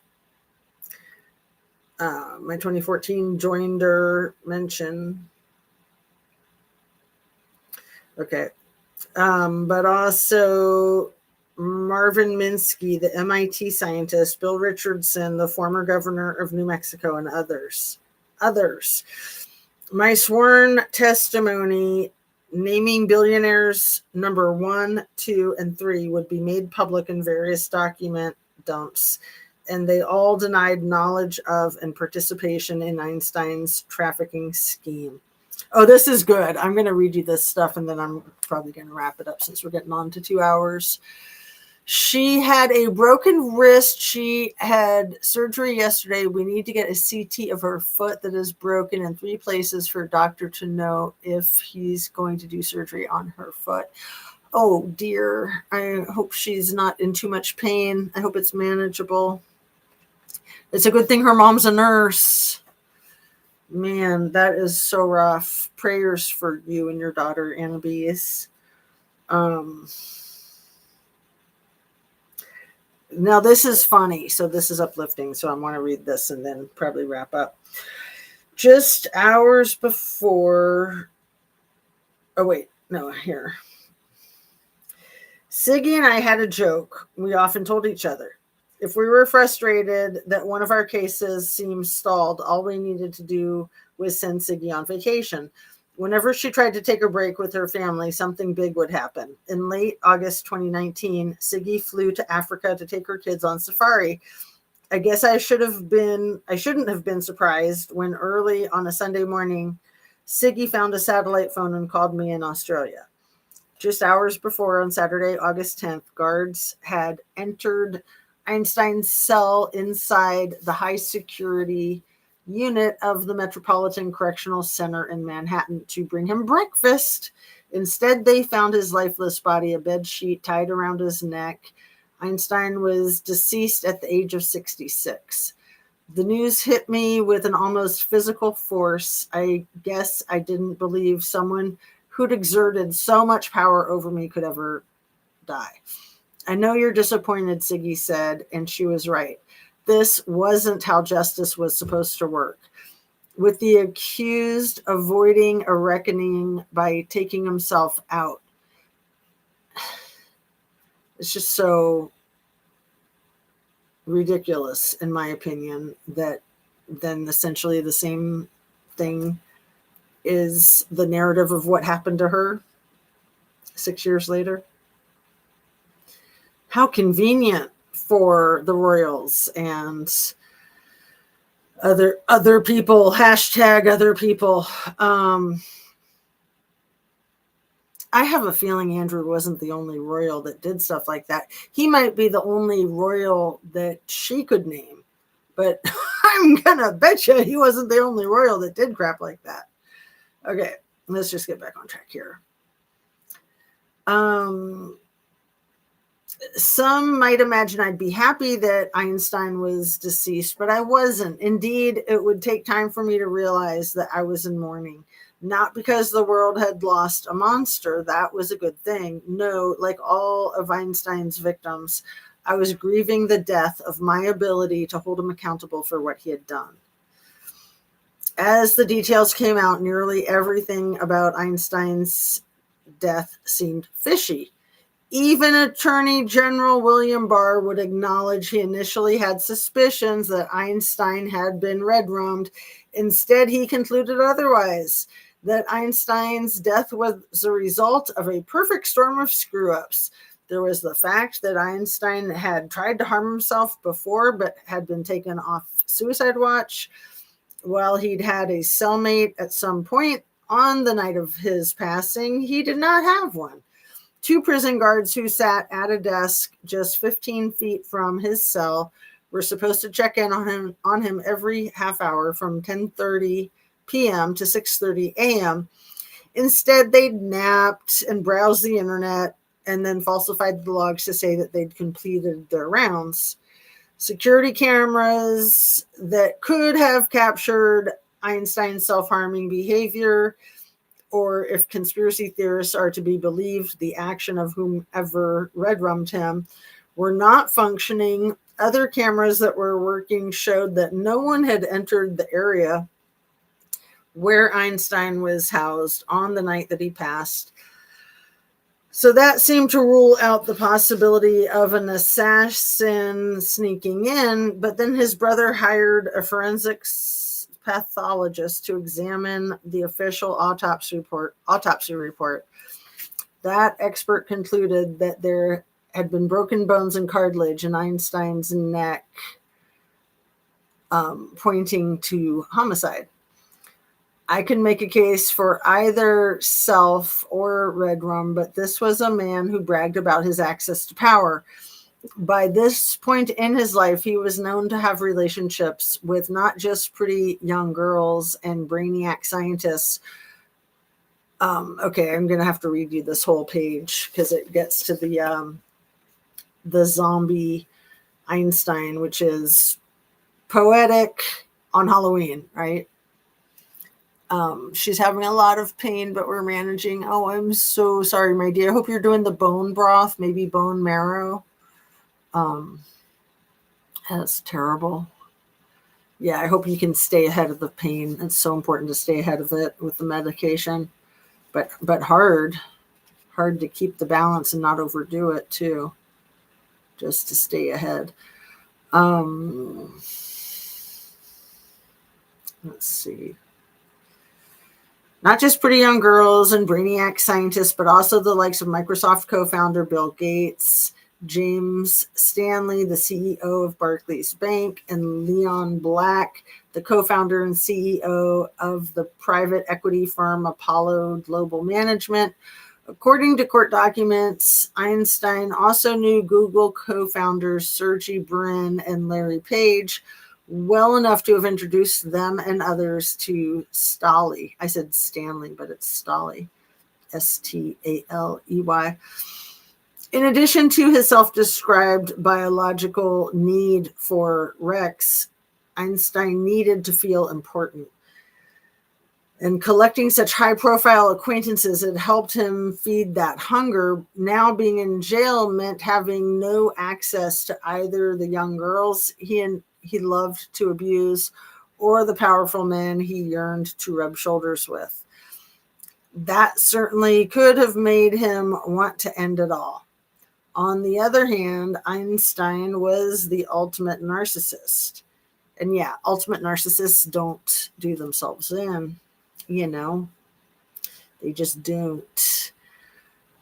He believed he was superior to others, and I never saw in him a scintilla of self-doubt, let alone a desire for self-annihilation. Well, and also he knows that he's connected. He knows that he's got resources. He knows that he's got dirt on people. So he knows he's solid. He'd always suggested to me that those videotapes he so meticulously collected in the bedrooms and bathrooms of his various houses gave him power over others. He explicitly talked about using me and what I'd been forced to do with certain men as a form of blackmail.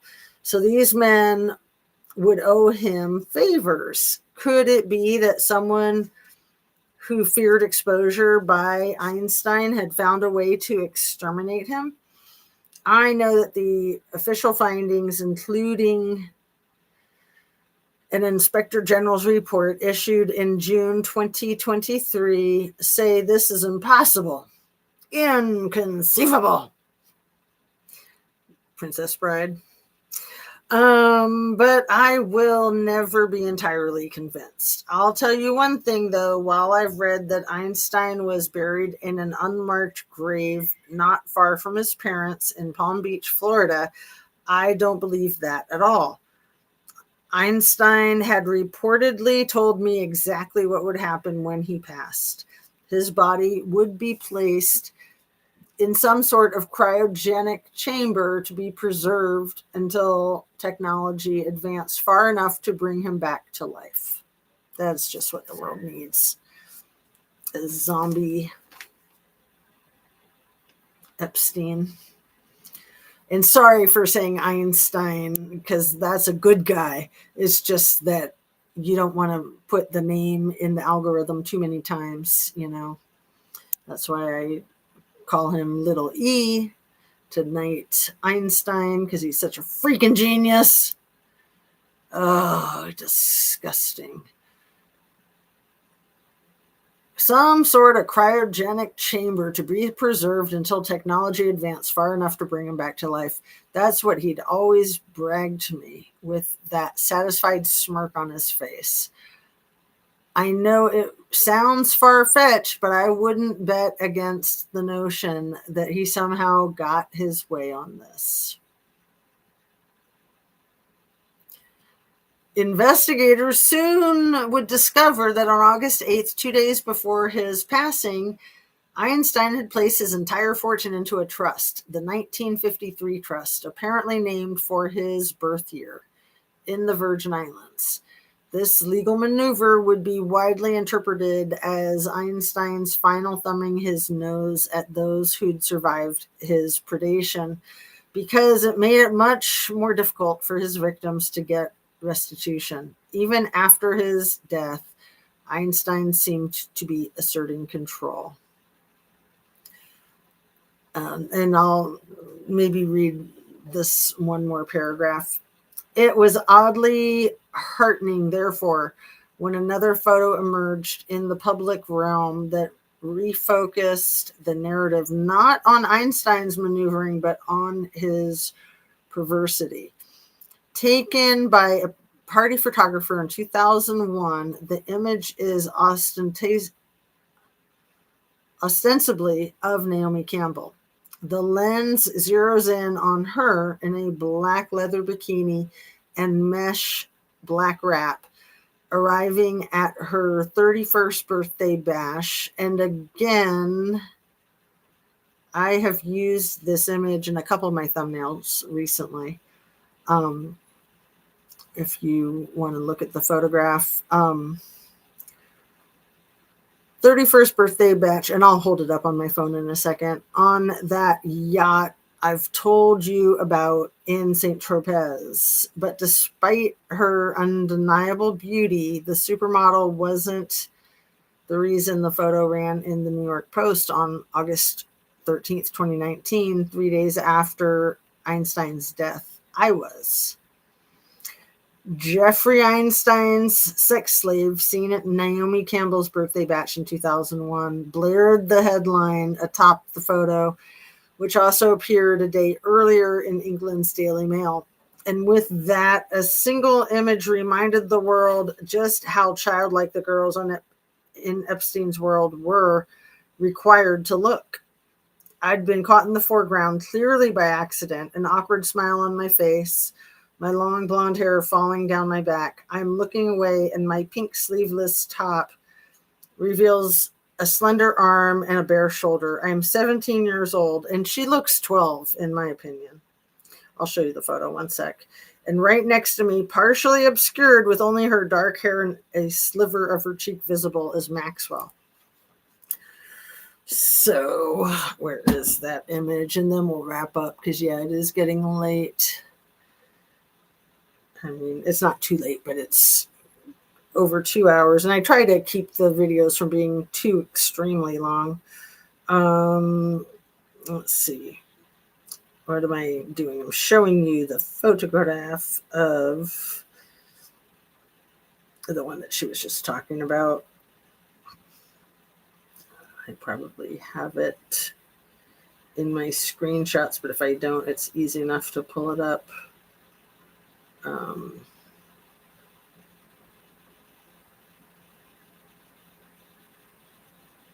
Yeah, I might just need to pull it up.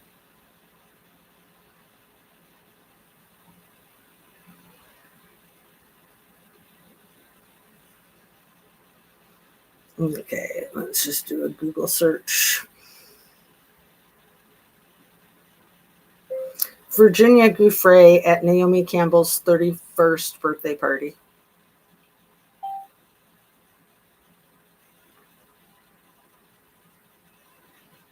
Oh, I didn't spell her name right. Giuffre.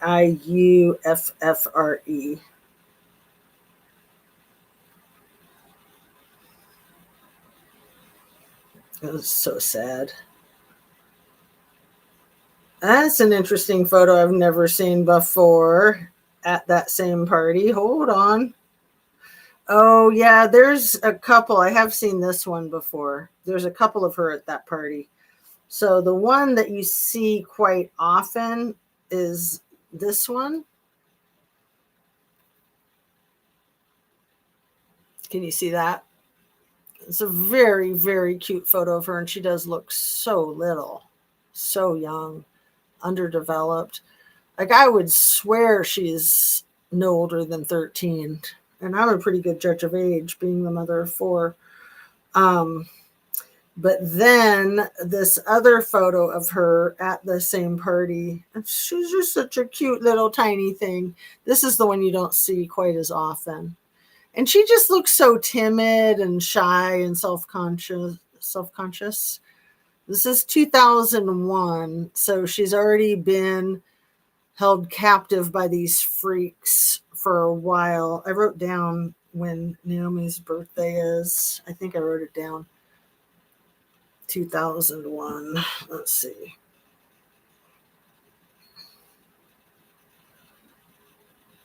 It's just awful.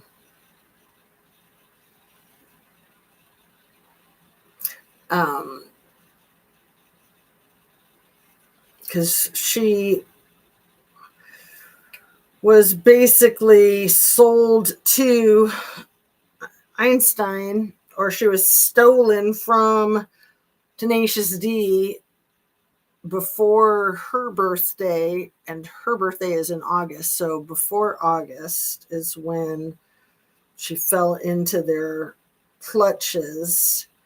And then I forget when Naomi's birthday is. It's probably like February.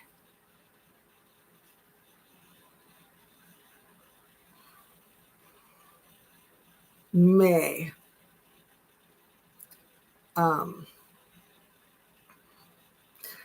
So she'd already been their slave for a year. So she was a year younger than that. So as young as she looks in that photograph,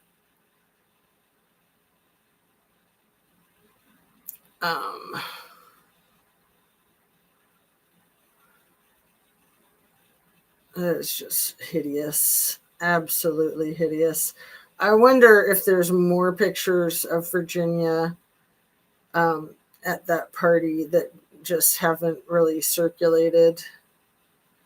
I mean, they're not there to photograph her. They're there to photograph Naomi and all of her friends. And Virginia was very out of place.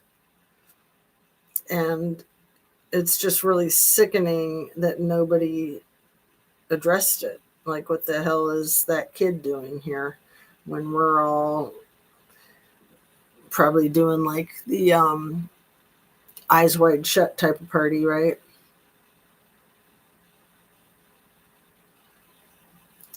And yeah, I don't know if you'll be able to see as I hold this up, that right over here is Jiz's ugly head. And obviously that's Virginia. That's the one of the 2 photos that you see more of. And she just looks so sweet and innocent. Like she really looks like an innocent little girl, which she pretty much was. I mean, it's so sad she didn't have the wherewithal to get the hell out of there. But in the past, when she had escaped situations, she got herself into worse situations. So she probably thought that being held captive by them wasn't that bad because of all the luxuries. I mean, it wasn't as bad as the other shitty situations that she'd been in. She did look 12 years old. I know, I know. So I'm going to wrap up. Happy Halloween once again. And for those of you that are watching on the replay crew or that are on the West Coast, just getting started with your candy festivities, be careful and don't overdo it. I haven't had any Halloween candy yet. I'm tempted, but I'll eat more protein before I do, in case I do decide to break down and have, I don't know, a Twix or something. That's one of my favorites. I would like to maybe try those sour Skittles, but I don't know. Sugar's bad, bad, bad, bad. All right. Love to you. Love to your daughter, Anna Bees. I hope that things go well through the night and her appointment tomorrow. I hope that things can get on a healing trajectory. Happy Halloween, everybody. Have a great night. And eat your protein, drink your water, fruits and veggies, and go easy on the sugar. Thanks for watching and take care.